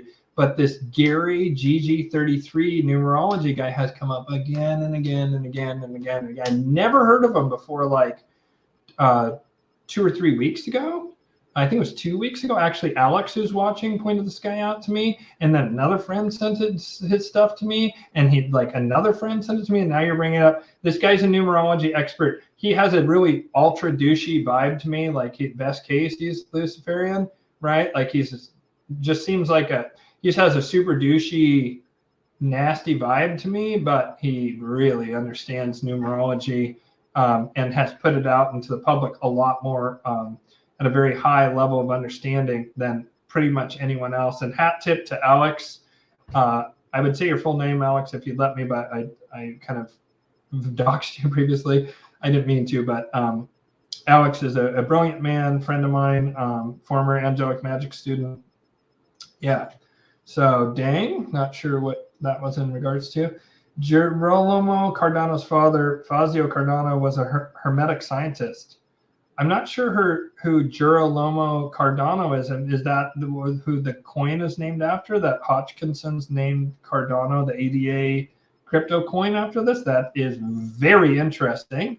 I would love a follow-up on that, Randy, if you're still on. Elon grew back his hairline, which is dark magic. Well, maybe I'm ready to go to the dark side as I'm thinning a little on the back. Maybe they finally found a way to convince me to bring my hair back, where there's a slightly balding patch back there. Yeah. Or he's not a clone, but they found a replacement double. I believe they definitely did that with Zuckerberg. That is not the original Zuckerberg. That is not the original Biden. Those two are pretty clearly not the original guys. They just have different mannerisms, different looks. November 24th. Not sure what that is in regards to. Sorry, because I have to catch up with the stream. So I'm talking live. Okay, Gigi Young speaks on the obsession of going to Mars as some latent memory from past lives of souls that witnessed the fall of Mars due to abuse of power and perhaps some karmic obsession to rectify it. Yeah, I like Gigi Young. I'd like to have her on the show at some point. Again, I don't expect anyone to agree with 100% of what I say on this channel. That would be, it's great if it resonates with you to that degree. Maybe we're just on a very similar frequency, but I would expect most people are like, oh, wow, Ian's 70%. I agree with him. That's really high for me, or whatever, right? Like nobody agrees with you 100%. And so I don't agree with Gigi 100%. I believe she's sincere. The only thing that makes me question her sincerity is how good looking she is, which is really unfair because obviously with my incredible good looks, I can't condemn people who are that good looking. I'm just kidding. Gigi Young was actually a model and is incredibly beautiful. I am serious though about I have wondered because she's so pretty if she could perhaps be an intelligence. But I have a low grade level of paranoia about everyone, who has, say 25, 30,000 followers, but that then gets into the blackpilling nonsense. And I believe, and I could be wrong about this, that Gigi Young is very authentic and sincere. That's what I choose to believe. I'm not 100% on that, but I think so. I don't agree with her on everything, but she's bang on a lot of stuff. And this one in particular is very interesting and it rings true to me. I believe there definitely was civilization on Mars. I'm not sure if it was fully human in the sense of the same way we are. One of the theories I really like is that we are crash landed or a colony of an interstellar I call it sometimes call it Homo sapiens interstellar, right? Like a interstellar travelable, capable human species that is close enough to where we could have mule children together, meaning when you have a donkey and a horse and they have a baby, they can have a mule, but then the mule is sterile. I believe that we're that close. Walter Bosley is of the opinion, and I value his opinion because he's an expert in that field. He thinks that we could straight up have sex with these aliens and have viable offspring, that they're that close to us, that they're not really too much different from, say, an Asian person and a black person in terms of genetic difference, like that there might be not much more than that, and that we would be perfectly capable of breeding with them. There's the reports of the Nordics in particular that are very repetitive or very, very, very attractive human beings. Maybe Gigi Young's one of those who are actually aliens, right? But something very, very similar to us. So, Elon, I am your father. Yes, I like that, Rachel.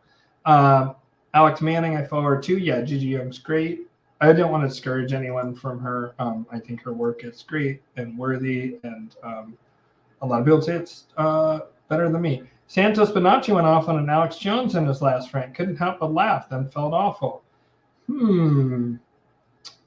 Santos is super suspect to me because he's a very popular flat earther, and he's an astrologer, and he's brilliant, and he talked about the VBN, and I believe it was Freya who said, sorry, Freya, I threw in under the bus here. Freya is very knowledgeable, and she said that Santos had a home invasion after talking for a long time about the black nobility like a decade ago, and props to him for talking about that back then. Very few knew back then. Lyndon LaRouche figured it out even earlier.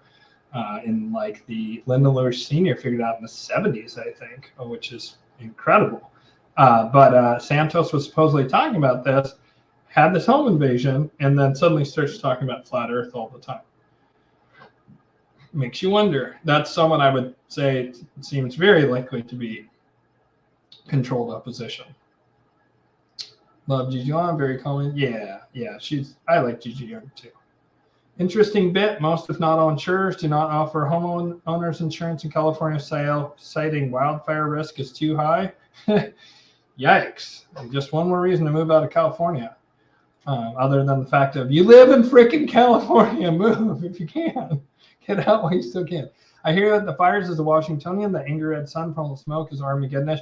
Oh, I mean, I guess I don't know how bad it was in Washington, but I suddenly understood why. Like, my sister had lived down in Southern Oregon and she just couldn't handle it anymore. They had the fires like 2018, 2019, 2020, and she just like left. Like, her whole town pretty much burned down. It's crazy. And she had been going off about it, and she's super into the earth, and she's like a bee shamanist. I've tried to have her on my show. I don't know. I think she's upset at me about God knows what, but I'm going to try and have her on my show. She's a bee shaman and super knowledgeable in that. She talks more than I do, if you can believe that. People are like, whoa, we were believing you in the angels and the aliens, but someone who talks more than you, the credibility just snapped like a dry twig in the middle of summer. Could be national or global power outages. Yeah. I agree with you on the wildfire thing, Ian. It was insane. I don't know how many chickens survived either. Oh, maybe they're just protected against. I love chickens. That's something we have in common, our love of chickens. 100%. 100%. Doesn't matter whether it was started by Antifa or space lasers. You know, take your pick on that. And I think both are possible, and they're not mutually exclusive. Could have also been the smart meters. That's another one that seems to have legs. Could be all three. I kind of am partial to that. It's actually all three, and that they were testing different devices to see how, what works the best for them and what people notice the least. And I think they might have decided on humans, although, of course, on Lahaina, they definitely used do, it seems. So thoughts on the Georgia Guidestones? Yeah, so I think it's Revelation the Method by the Molochians, and I think the Luciferians took them out to send a message. That's my thoughts on that. There's an episode with Grant Eagles, which I may have him on the show again. Not sure what to think of Grant. Grant has made some incredible calls. I've talked to Grant a number of times. Just not sure 100% what I think about him, other than I super respect his intellect. There's just a couple of things that made me wonder, in particular pushing, I plan to do a follow-up to Divine Masculine, Divine Feminine, and talk about how there's been this very intentional wedge shoved between men and women. It was focused on women pretty hardcore, starting in the 60s and 70s with the feminist movement, and certain strains of neo-paganism that were man-hating and anti-family, anti-natalist. That seemed to come from Frankfurt School of Communist, Marxist, cultural Marxism. I don't like the term Marxism because it's really Frankfurt communism, CIA, KGB subversion stuff. It's really has very little to do with Marx. Not that I'm a fan of Marx, but I just don't like it. Also, cultural Marxism is sometimes caught up in anti-Semitism. Nonetheless, there has been attack on men and women, and there's a lot of the stuff of this boss babe, like, you don't need a man in your life. You go girl and just go nuts and just sleep with everyone, and that's cool. And then, like, there's zero consequences to that when you're older, but whatever you do, don't settle down with a man and don't have a baby. Whatever you do, don't have a baby, right? And there's nothing wrong with, within reason, like, people want to explore their sexuality, promiscuity, that's an individual choice. The point is, it's been pushed in a way that is unnatural and not really actually leaving up to the individual, but social engineering. The flip side of that coin is on the other side. There's been the red pilling manosphere, and all these women are gold diggers. Paul Joseph Watson's been talking about this a lot with his Sinks and Dinks episodes. And I plan on talking about that single income, no kids, or dual income, no kids, and the anti-natalist movement and how it attacks both men and women. I was actually really proud of him that he called out men there's a text that's gone viral recently where there's a man going, apparently these two people had just been on a date, and guy goes, oh, well, she's like, well, what are you looking for in a relationship? And he says, well, it might sound like old school, but I want a trad wife. And she's like, oh, that's great. I would love that. And he's like, really? And she's like, oh, yeah, I would love to just be able to stay home and raise the kids and be able to make meals for a man and clean and just really let my femininity unfold, knowing that the man is going to protect me and provide for me and our children and, be the single breadwinner so I can take care of the children and clean up around the house and cook and everything. And this guy proceeds to go off the deep end and start like calling her a gold digger and all this extreme nastiness stuff. And just like really, really attacking this woman and basically revealing he doesn't want a trad wife. He wants a 1980s second shift boomer wife where women were getting the shit under the stick. They would work full time, and then their boomer husbands would be like, well, obviously I don't cook or clean, right? I do yard work and fix the house and the car. But those are weekend jobs, generally speaking. And the old school thing, the woman cooked and cleaned and took care of stuff around the house. And boomer men expected boomer women to do that plus work full time. It's called the second shift. And that's totally out of whack. That's not okay. That's exploitive of women. That's not reasonable. And so there's this attack where they're telling women, oh, a guy needs to be 6 foot tall and have six-pack abs and make 6 figures or else he's not worth it. You don't settle down. And you see all these like super mediocre women, in terms of looks, and the looks is their better trait. Their personality's ghastly, right? Who are saying this on TikTok and wherever. And there's all these gotcha podcasts like Fresh and Fit and whatever podcast where they bring on women who are OnlyFans or porn stars and shame them, kind of slut shame them and whatever. And that's what's happening on the flip side. That's the anti-natalist movement for men. Men going their own way or don't get married and just shag all the women because they're all gold digging whores and blah, blah, blah. And on the other side, they're telling women, just sleep with all the Chads and Tyrones and that's fine. And then you can settle down in your 40s and, don't settle for anything less than 6 foot, 6-pack, 6 figures, And both of those are driving men and women apart, making men and women hate each other by appealing to the basest instincts of both men and women. And it's dividing us. And so Grant Eagles, who I respect, he's a very big proponent of Andrew Tate, and I just don't like Andrew Tate at all. And he's also had some, he's had some stuff where he's just kind of against. He's just kind of like pretty overly red-pilled in that particular area. And it could just be a difference of opinion. We see different priorities of what matters. But with that giant 3-year caveat, he and I talked about that when it happened, and we go into it, and the angels had told me something was going to happen. And Grant likes to use, and I do like this term, and tip of the hat to Grant for that, temporal marker.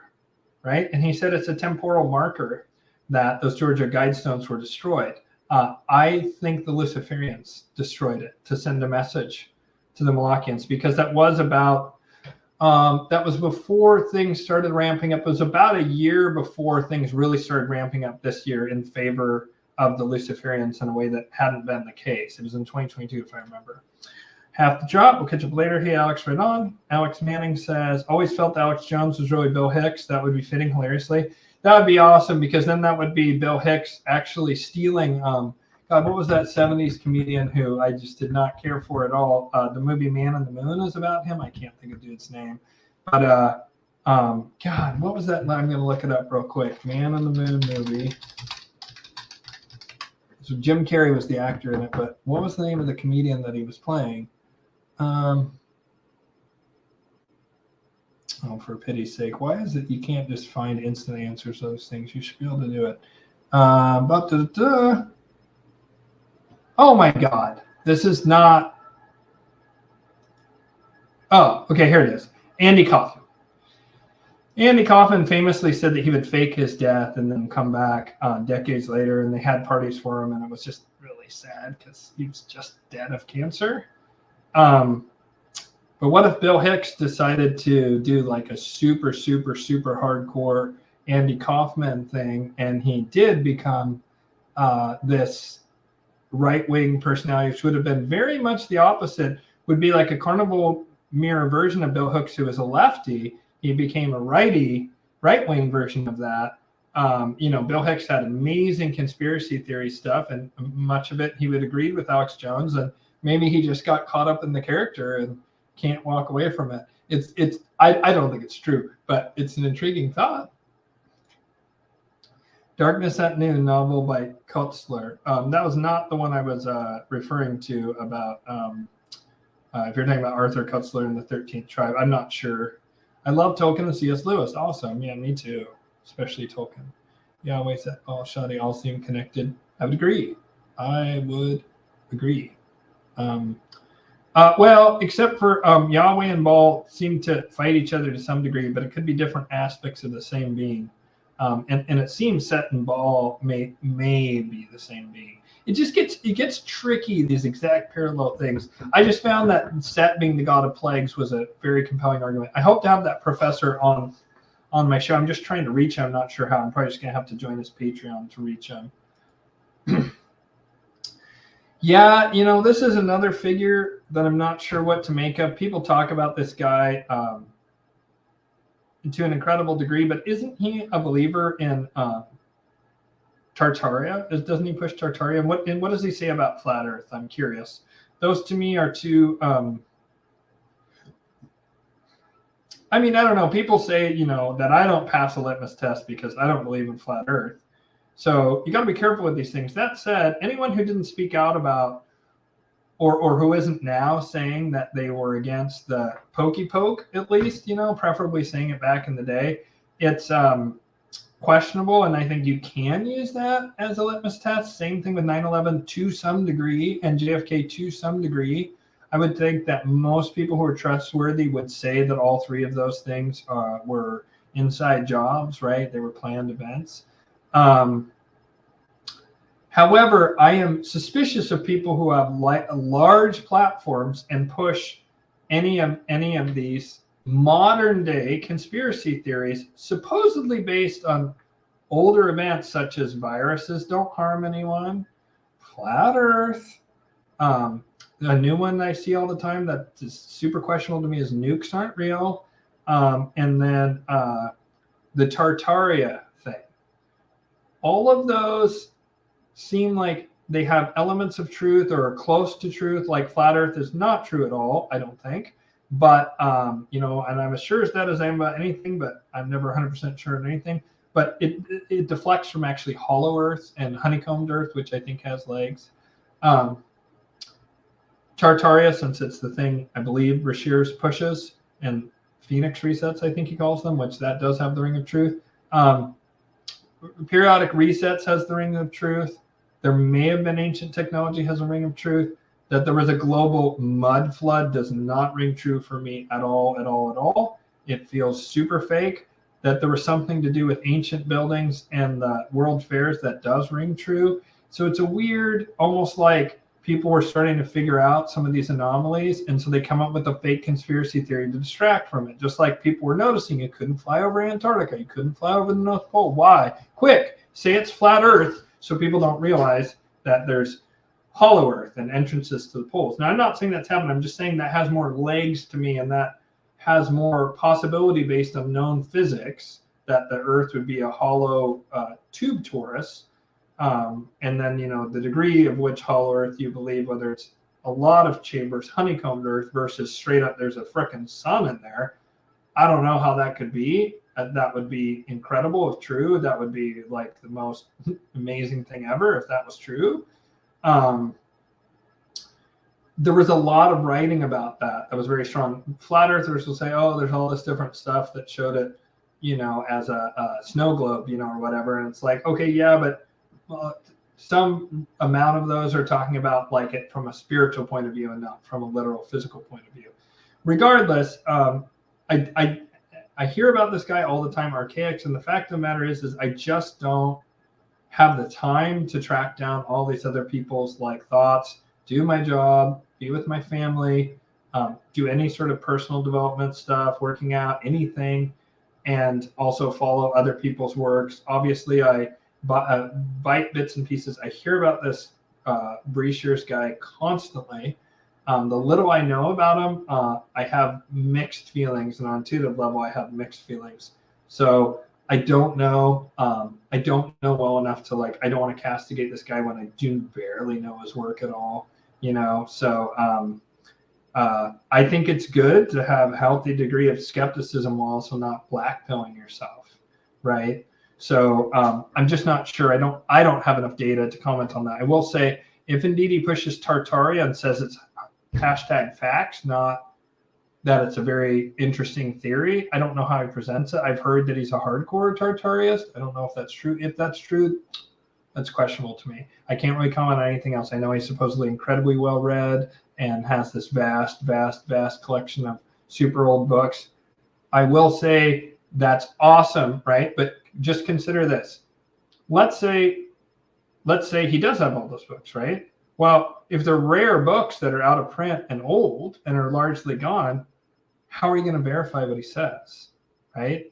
Like, unless you can find a copy of it elsewhere, he could just say, oh, I have this old book that basically nobody has and it says X, Y, or Z.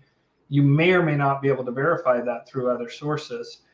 The flip side of the coin is, I will say that, let's say he does have this and he's an honest actor, which is very much a possibility here. I don't know. If those books are written before World War II, there has definitely been a concerted effort to change history post-World War II in a massive way, a massive concerted effort. That much is true. That is a globe behind me, and it is there in part to taunt flat earthers, actually. I also like it. It's from the 50s. To me, it is something that you used to see in the studies of educated, Victorian era gentlemen. And I like to, with less wife beating, I like to model myself after the Victorian era gentleman with less hyper racism and misogyny.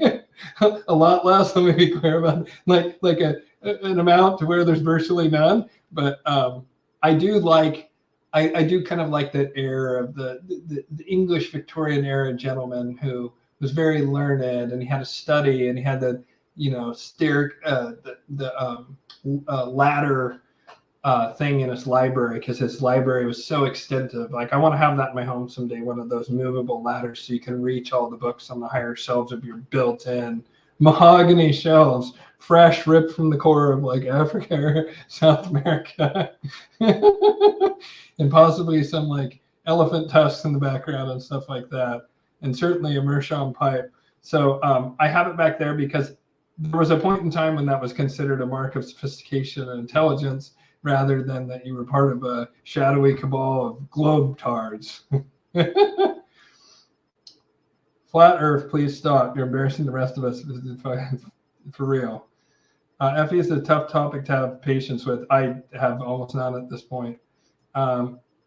Luke DeFonso? Oh, okay. Not sure what he's saying oh, okay into. Sallow or 120 Days, the movie about Epstein. I just heard about, someone else was talking about this in their live stream.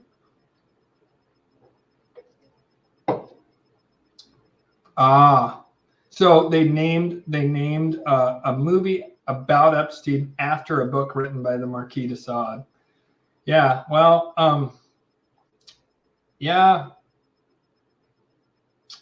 I'm a big believer in consenting adults go nuts. There's stuff that turns me on that I'm not proud of. Let's put it that way. That I would, like that I have interest in, and that most, some people would find it repugnant, of course, right? And then there's stuff that I'm sure turns you on that I'd be like, ew, right? And that's true for most of us. We all have whatever kind of sexuality we have. And I think consenting adults, they want to do that kind of stuff. That's up to them. For some people, that kind of S&M stuff can be healing to some degree.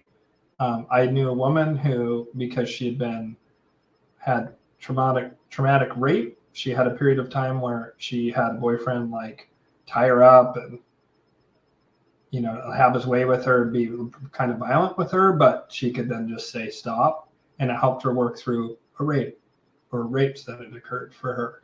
So there is potential for healing there. I do think most of the time, the energy of it, I personally don't like, but that's just me, and some people like it. The flip side of the coin is rougher sex. Yeah, maybe if that's like, you know, sometimes you just want to like pound and go for it, and maybe be even a little rough and dominating, you know, and I'm someone who likes kind of both, but there reaches a point, and the Marquis de Sade went way beyond that, where it's way beyond my comfort zone. That said, whatever consenting adults want to do. The point of that story is that Marquis de Sade is a complicated figure. I don't know enough about the historical Marquis de Sade to know whether I should condemn him, especially with the benefit of 200 years or whatever of forward motion and progress in human morals and ethics. Remember, long after the Marquis de Sade was dead, they would entertain themselves as recently as, I think, the late 1800s in Paris, it might have been mid, where they would douse a cat in lamp oil and light it on fire, and they would all sit on the stage and watch it, and that was considered entertaining. People would go and pay a few hay pennies or whatever to watch a cat get lit on fire. I can't imagine that happening in the modern era. Maybe deep underground, like cockfighting or something like that. But I kind of don't think so, other than maybe some Molochian psychopaths might enjoy that. So the world is a lot less brutal than it was in his era as well. It's something that we need to keep in mind. That said, I don't know. But I've heard that movie about Epstein is absolutely horrific. And I'm not going to watch it, so I have to rely on others to kind of give me a sense of it. But I honestly, I don't really need to know. Pedophilia needs to be destroyed. That's what I know. I assume that this was talking about probably that one guy, RKX, who's blowing up. And he must be doing something right. That's why people love him so much. And people suggest him to me constantly. Archangel Cassiel is almost always with me, even though I never called him. Yeah, so that is the Archangel of Saturn. But remember, there's a lower aspect of Saturn, which is Moloch and all this kind of stuff. But there's also a higher aspect of Saturn. Saturn brings structure and discipline and honor and dignity and cool, positive austerity and detachment, which there's a time for that. There is a higher principle of Saturn, which is a good thing. It's just that we're experiencing the lower principle of Saturn by and large because we're in Kali Yuga. So Archangel Cassiel is the Archangel of Saturn, in case you didn't know that. So could be a call for more discipline and leadership in your life. If you take the symbol of the lion and you take the symbol of Saturn and you combine the two, it sounds to me like maybe you're being called into a greater position of mature, grounded, disciplined leadership. That's how I would combine those two. You know, I've worked on them a little bit. I just don't super resonate with Archangel Cassiel. Respect him, of course. I just don't connect with him a lot. My big ones for me, Archangel Michael, first and foremost, for middle age Michael. Always been there since a kid, loved Archangel Michael. Archangel Raphael, healing. Archangel Raziel, knowledge and wisdom. And then Archangel Metatron, being the voice of God. And I connect because I'm not trying to sound presumptuous, but what the angels want me to do is to be a conduit to some degree for messages from the Most High. I'm not saying that everything I say on this channel, certainly not, especially talking about pounding away a few minutes ago. Oh, I snort loud. I certainly don't think everything I say on this channel is somehow like the voice of God, and it certainly shouldn't be put on a pedestal like that. Nonetheless, my goal here is to act as a conduit of the energy of the celestial realm and the Most High, hopefully to be a cure, an antidote to the black pill, lift people up and rally the troops so we can not fight per se, although we need to survive, but that we can prepare to move into the next yuga, get through this bottleneck as good-hearted people, have some frickin' babies, and create these golden age enclaves, these seeds for the golden age to come, and to make sure that the Most High people flourish and will finally be allowed to for the first time in 6,000 years. ADA is named after Girolamo Cardano, who was a mathematician and occultist. His father was into hermetics. I did not know that, Randy. That is fascinating. Thank you. I'm going to have to, I like crypto. I'm going to have to do a deep dive on that and maybe even have on Bersan Al-Jara to blow his mind. He probably already knows that, though. That guy's smart. Yeah. I think you're on to something about the fires. We were back in 2020. We were watching the ecosystem of my family farm respond. Yeah. Sorry to hear about that. Unless you're saying that's a good thing. The director is related to Mussolini and was murdered before the movie came out. Are you talking about Khazaria? That would be interesting. I think you might be talking about Khazaria, unless you're talking about that Salo 120 days thing. That would be interesting. And also interesting because, never mind, I'm not going to touch that one. It's just too contentious. Okay, I am going to say it. It seems to me like the fascists are lower Luciferian, higher Molochian. Maybe. I'm not sure. I'm starting to think that. Mussolini, I can put more comfortably in that camp. Same thing with Franco. Hitler and the Nazis, it's so much darker, hard to say. They were very spiritual, though. It's hard to deny that, compared to the atheism and just utter death and zero freedom of Stalin. And I think that's a good way to think of dark Molochians versus dark Luciferians. Just to get a little bit of that flavor is the difference between Nazi Germany and Stalinist Russia.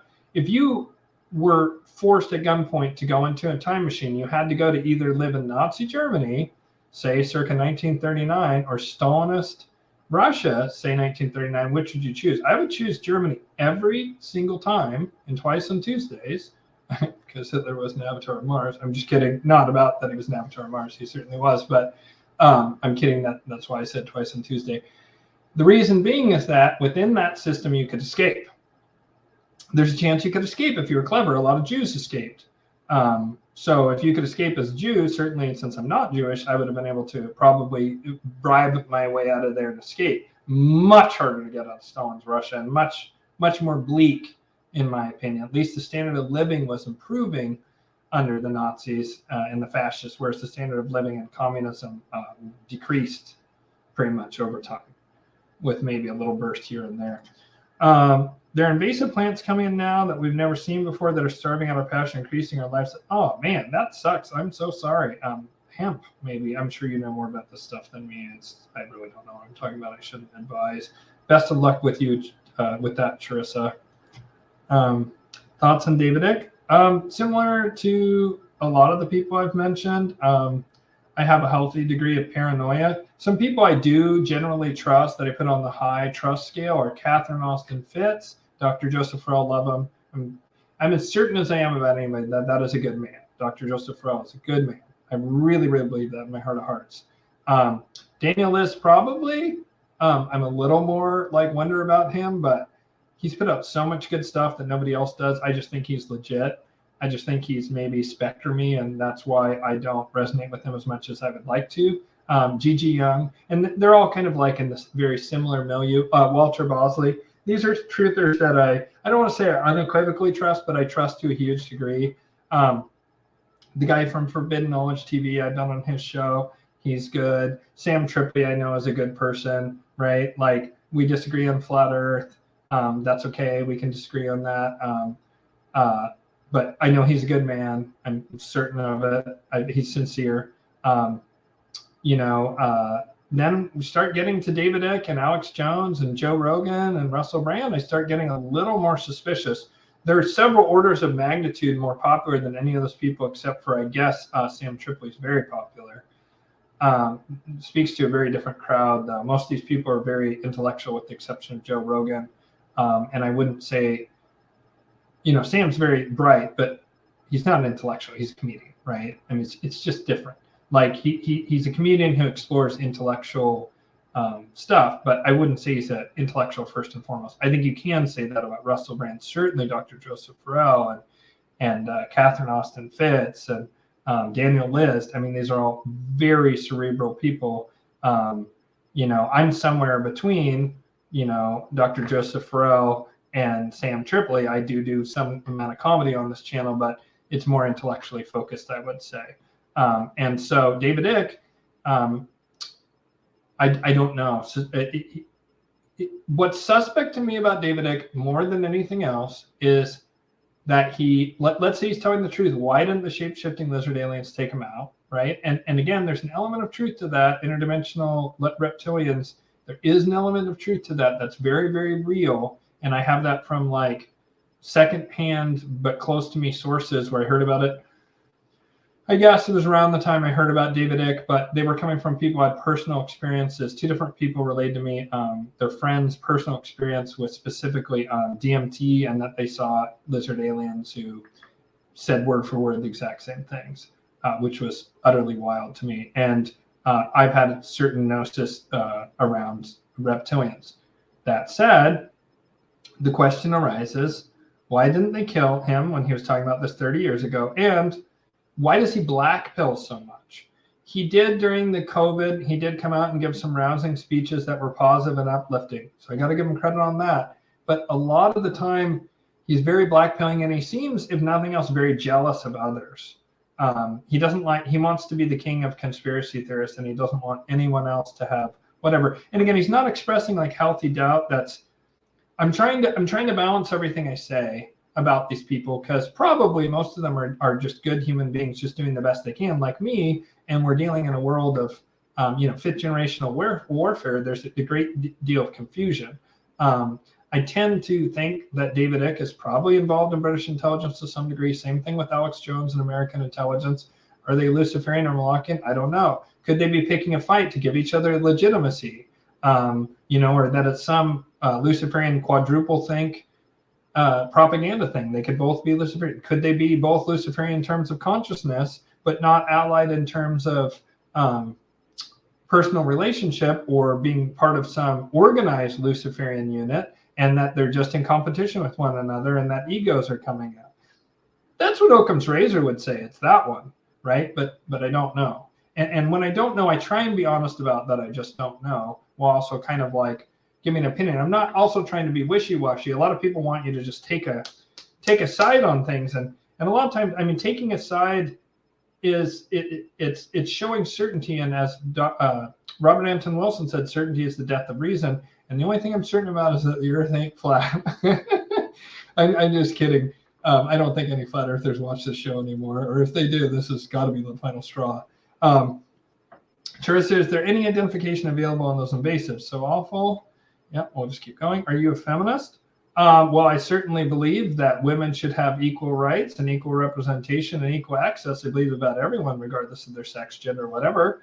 I think that in the sense of that women and men are equal, but obviously very different, then yes, I'm a feminist. If you mean, do I think that all we can say is there's been nothing but brutal patriarchy, and there's it's just been so horrific for women, and that men are evil and all that kind of stuff, no, I don't believe that.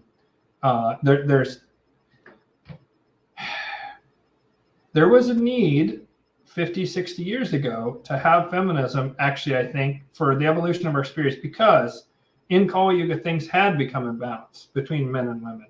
But there wasn't zero value or zero sacrifice on the part of men. That is false. And that's something you hear from the feminist side. But, you often see those memes of a feminist when the World War III draft comes up and it shows women in the kitchen with a freaking apron on. Yeah. That's reality. The reality is that there's a divine masculine energy and there's a divine feminine energy. And for almost everybody holds the same frequency as their genitals. I just really believe that.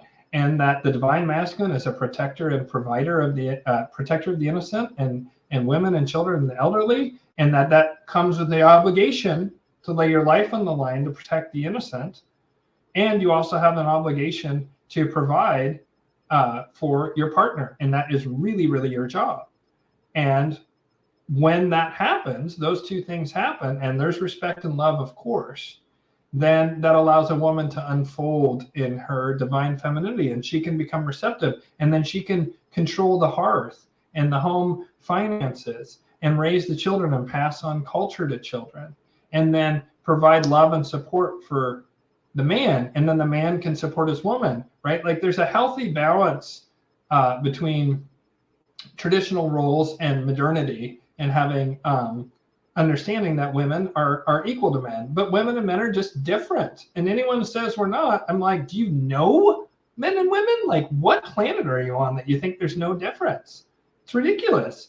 Like, you can say there's no difference, and then also that men are evil. Well, wait a minute, there's no difference. So which is it? Because there's no difference, but, and so it depends on what you mean by that. And that's a very loaded term. So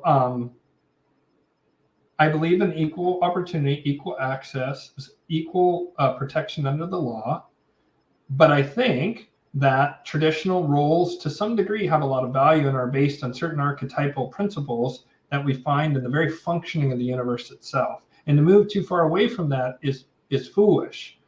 Conversely, to have it be ironclad to where women cannot work and have don't have in their just their husband's property or whatever, like that, I'm not okay with. But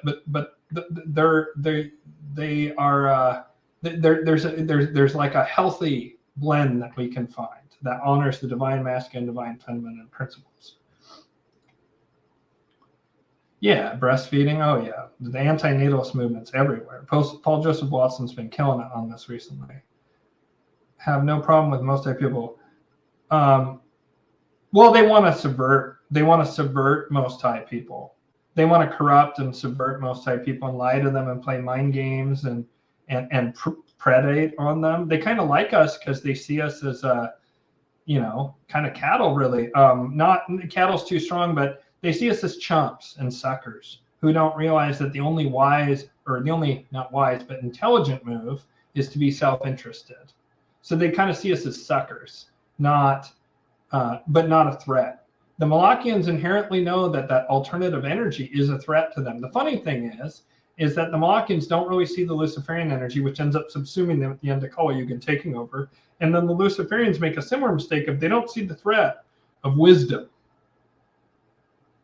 They can't logic out how wisdom, which goes beyond logic and reason, right, and is rooted in compassion, really, they don't see how wisdom is superior to knowledge and intelligence. And because of that, thinking that they can subvert over time, eventually the hollowness of the Luciferian narcissistic model leaves humanity hollowed out and hungry for more and wanting a deeper, more authentic spirituality rather than one that's just a materially based spirituality. And then we evolve into the golden age because wisdom then becomes the zeitgeist that is desperate to arise. The same way liberty, self-expression, and narcissism is trying to emerge in the collective unconscious right now. Andy Kaufman. Yeah, I know, man. Like, wow, this was hours ago. I'm never going to get through this. Yep. He would never see it in chat. Well, guys, I'm way behind, man. The symbolism behind the Tate was interesting. Ander, Cobra Tate, Tristan, the Talisman Tate, both sons of a CIA asset. Not sure what to make of that. Wow. Well, that's, I did not know that. Man, see, this audience is so educated and intelligent. It's an honor to be able to speak to such brilliant people. Jones and Hicks shared an ardent vitriol towards illegitimate authority. That is true. There's a lot of crossover. Rishi, your dad is pretty convincing, given he spent 25 years in Max studying esoteric. He believes, I believe, flat Earth versus globe is a distraction, false dichotomy. Yeah, that's what I think too, in the sense that it's a tube torus. I mean, do we know that he spent 25 years in max security, like actually studying, or is that a claim he made? I mean, maybe all this stuff is true and he's just a super genius and I just need to pay attention to him. I mean, I'm not giving this guy enough credit. I haven't really reviewed his material. I do hear people rave about this guy all the time, so there must be something to it. It also seems like I've heard stuff secondhand through him that is very suspect to me. Yeah. Hollow Earth, yeah. You're a busy man. Yeah, pretty busy. Watched Female Illuminati. Khazaria, found myself laughing and crying mostly. Yeah, I haven't seen that. Is Michael Khazaria behind the femaleilluminati.com website? I think it's two different things. He just was talking about it. That may have legs, Female Illuminati, actually, crazily enough. Like, I saw a pretty convincing argument on the femaleilluminati.com website, which has weird, creepy tracking stuff on it. And, like, I get all kinds of virus warnings when I go to it. He's right about a lot of stuff about it. The center of all mystery schools have female genitalia symbolism. Consenting aliens. Yeah, sure. I'm sorry, I wasn't meaning to say that aliens didn't have the capacity to consent. I'd be down to breed with a hot alien. You? Hey, I mean, if we can have viable offspring, they're basically humans, right? Because if they were as different as a horse and a donkey, you'd get a mule. So that would imply if we can have viable offspring, or even mules, right? Like the pregnancy takes it all, then it's close enough, I guess. I think kind of, to me, the dividing point would be, can you have a viable offspring? If the answer is yes, then why not? I'm not saying I would. I'm just saying, you know, and also I'm not going to judge you, I guess, if you could have mule children. I'm not sure, like, how does that work? Like, the alien in question would have to be adult human level intellect, I guess, to accurately consent. And as long as that's the case, you do you, or you do ET, I guess. What do you think about places like Amazon and Walmart being involved in human trafficking? I don't know, but that one Wayfair, that I think was real.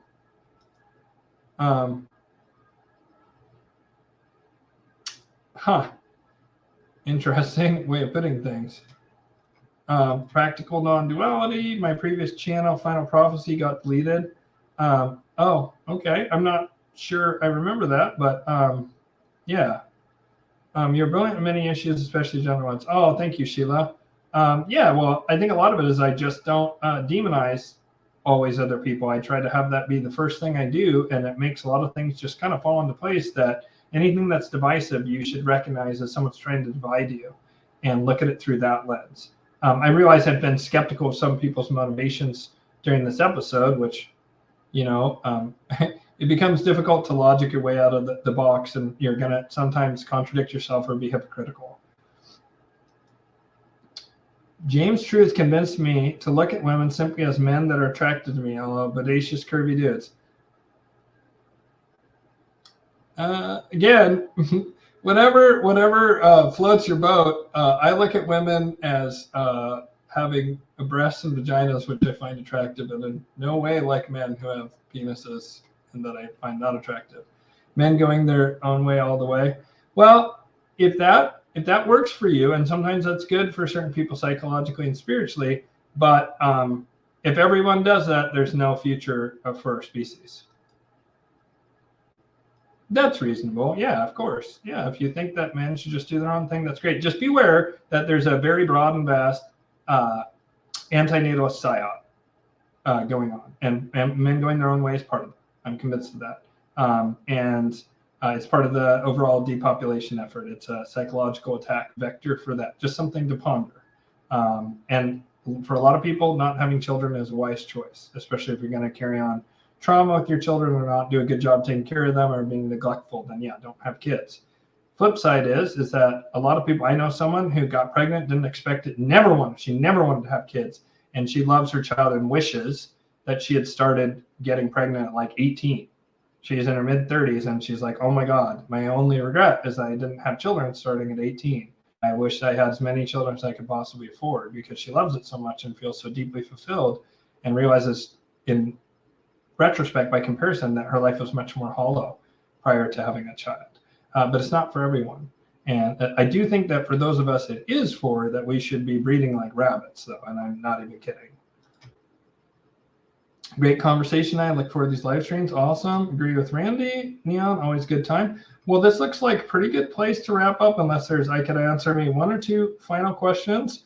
Trying to think. Oh, yeah, I was going to say there's a big psyops to weaken people around. Here's where I'll manage to piss them. Well, actually, it's a personal decision. You know, I'll just say it. There's a psyops against eating meat. I think that I have a steak with some sauce on it here. I think that it's noble and ethical and moral. I see all those arguments, and even there's some spiritual reasons not to eat meat. But the eating of meat has been demonized to a huge level, in part because they want to weaken and make humans sick. And really, veganism and fruitarianism is an artifact of modernity and simply is not possible. And we've never found any existent historical group that's vegan or fruitarian. Zero evidence for that. Fruit used to be very bitter and small and not many carbs in it. No way you could live on it as humans. The caloric output is just not strong enough. Pretty much all hunter-gatherer societies eat meat and, you know, shellfish and that sort of thing, you know. And so the same way there's an anti-natalist movement, which is anti-nature and anti-reality, there is an absurd, over-the-top anti-meat movement. Coming from a moral or ethical place, okay. I'm 100% on board with that. I was vegetarian for 7 years and vegan for about 9 months, and then like it crippled my health.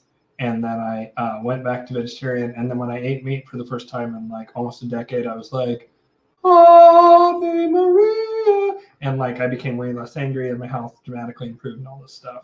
And so everybody's got to do what's their own choice. But my point is, there's an attack on nature across the board. And natural behaviors. And it is a natural behavior to eat meat. We can know this because the people who are closest to our ancient form, which is pre-civilizational, which is to say hunter-gatherers, they all eat meat pretty much. Like the only civilization on Earth that doesn't in ancient times that I'm aware of is India, and maybe there's a couple of other religious sects that didn't. Like I think the Essenes maybe didn't eat meat. It's exceedingly rare, and it's always spiritually based. From a karmic point of view, it's correct. There's spiritual reasons to do it, but it is natural to eat meat. That doesn't make it justified or good. It just means it's natural. And one of the hallmarks of the Molochians is they're anti-nature and anti-natalist. Comment last stream about meat being grounding. Yeah, it really is. Which can be useful for some people, and for other people, they would do better to eat less meat. Has theories on hermaphroditic nature of the Sumerian gods, possibly that were split at some point into two genders? Yep. The Greeks have messed about that as well, that we were hermaphroditic at one point, we're split into two genders. I think that's true from a spiritual level. I don't know whether some of these things are like true on like an astral plane, but not necessarily true on a physical plane. Like it's hard to say with some of these ancient myths, but there's a lot of ancient myths about hermaphroditic stuff. And that's one of the secrets of masonry that they give to master masons, that God is hermaphroditic. So meat has a long history among all cultures and ancestral wisdom. Yeah, exactly. Well, thank you, Alex. And thank you, everyone. And again, I'll just put it up again here. If you're interested in, let me just put this up real quick.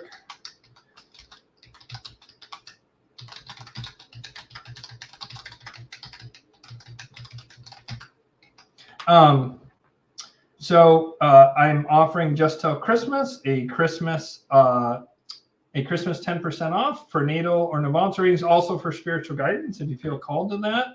And I promise you it's going to be an amazing experience, and you'll get a ton out of it.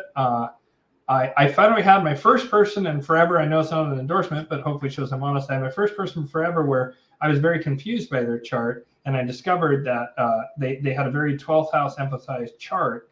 And I found it very confusing and difficult to read. Fortunately, their Navamsa, which I'm also reading, is much more clear cut, and I'm pretty sure I'll be able to give really solid advice on it.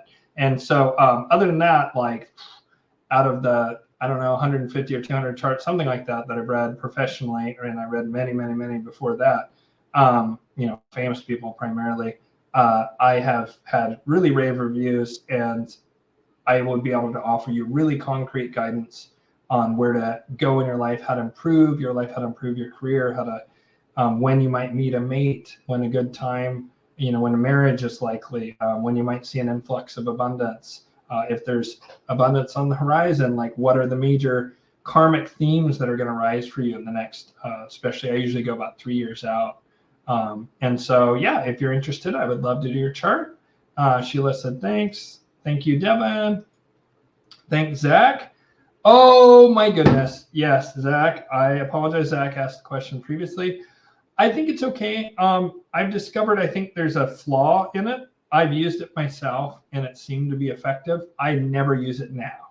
I call in the angels directly and ask them to deal with any entities. In particular, Archangel Michael is very good about sweeping any negative entities out of the room. He can transmute energy.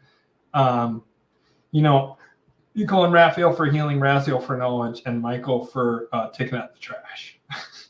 And so I no longer use the LBR a lesser banishing ritual, the pentagram. There is what I believe is a flaw that has come to me from Gnosis based on the ordering of the archangels and their directions. It's not massive. I don't know whether it's evil intent or whether it's mistake. I always trust my own personal Gnosis and what I learned from the angels over what I find in books. That's part of how I sort of was able to go up the spheres and get to the level I did, was because I listened to the angels and the angels guided me directly. And I believe that's always the most powerful way to practice magic or to commune with spirits, is to trust your personal Gnosis over what you read in a text or what someone else tells you. That said, got to be discerning when you work with spirits, and as a general rule, I don't recommend it. Even there's a lot of shitty angelic magic out there that's actually disguised demons, so it's tricky and careful. Daniel/Zach is a former student of mine, so he has learned angelic magic from me. A number of my students watch the channel and comment. Alex is also a student of mine. So it's a little bit different with you, Zach. I'm not saying that to you. I know you're on the right path. Your vibration is good. I just don't think you need to use the LBR. Just call on Archangel Michael directly. That way you don't have any risk that another occultist with a bad intent got in there. All right. Would love to get a reading from you. Have you heard of Ernst Wilhelm? Yes, that sounds super familiar, and I'm very tired at the moment. I'm blanking on who that is, but yes, I have. Yeah, if you'd like a reading, it's whitelotusoflight.com, consultations tab, and then scroll to the bottom, and you can just book when I'm open. I am booked out until 2024 at this point. Much love, y'all. Much love to you. Koyos Ronan. Love the Ronan part of the name. Not sure what the first part means, but I love the Ronan part of the name. Yeah. Turning 40. I think I got a chart for my B-Day. Yeah, man. Right on. Cool. Well, much love, folks. Take care, and we'll see you sometime next week. I'm going to get that Tom Siebert interview up very shortly. I also have one from Sasha Rose, an astrologer. I have to do a significant amount of editing in that because she's asked me to remove. We got a little too loosey-goosey in the conversation, and I don't care to cultivate my image all that much compared to other people, and Sasha's much more diligent about keeping her image cleaner, and we wandered into some very contentious territory, and I've been requested to clip some stuff out, and I'm going to do that in honor of my guest wish. The thing is that does take a lot of time. Editing already takes way too damn long, and so that's content that's coming out soon. I plan to do a live stream next week. I will say that one of my two major things that I wanted to happen has happened. I believe it's going to lead to really good positive things. If it does, I'm not going to really be able to talk about it on the channel, but I'm going to be able to maybe start taking some concrete strides in the directions of working on Golden Age enclaves, and I'll talk about that on here. All right. Well, much love, everyone, and see y'all next time. All right. Bye-bye.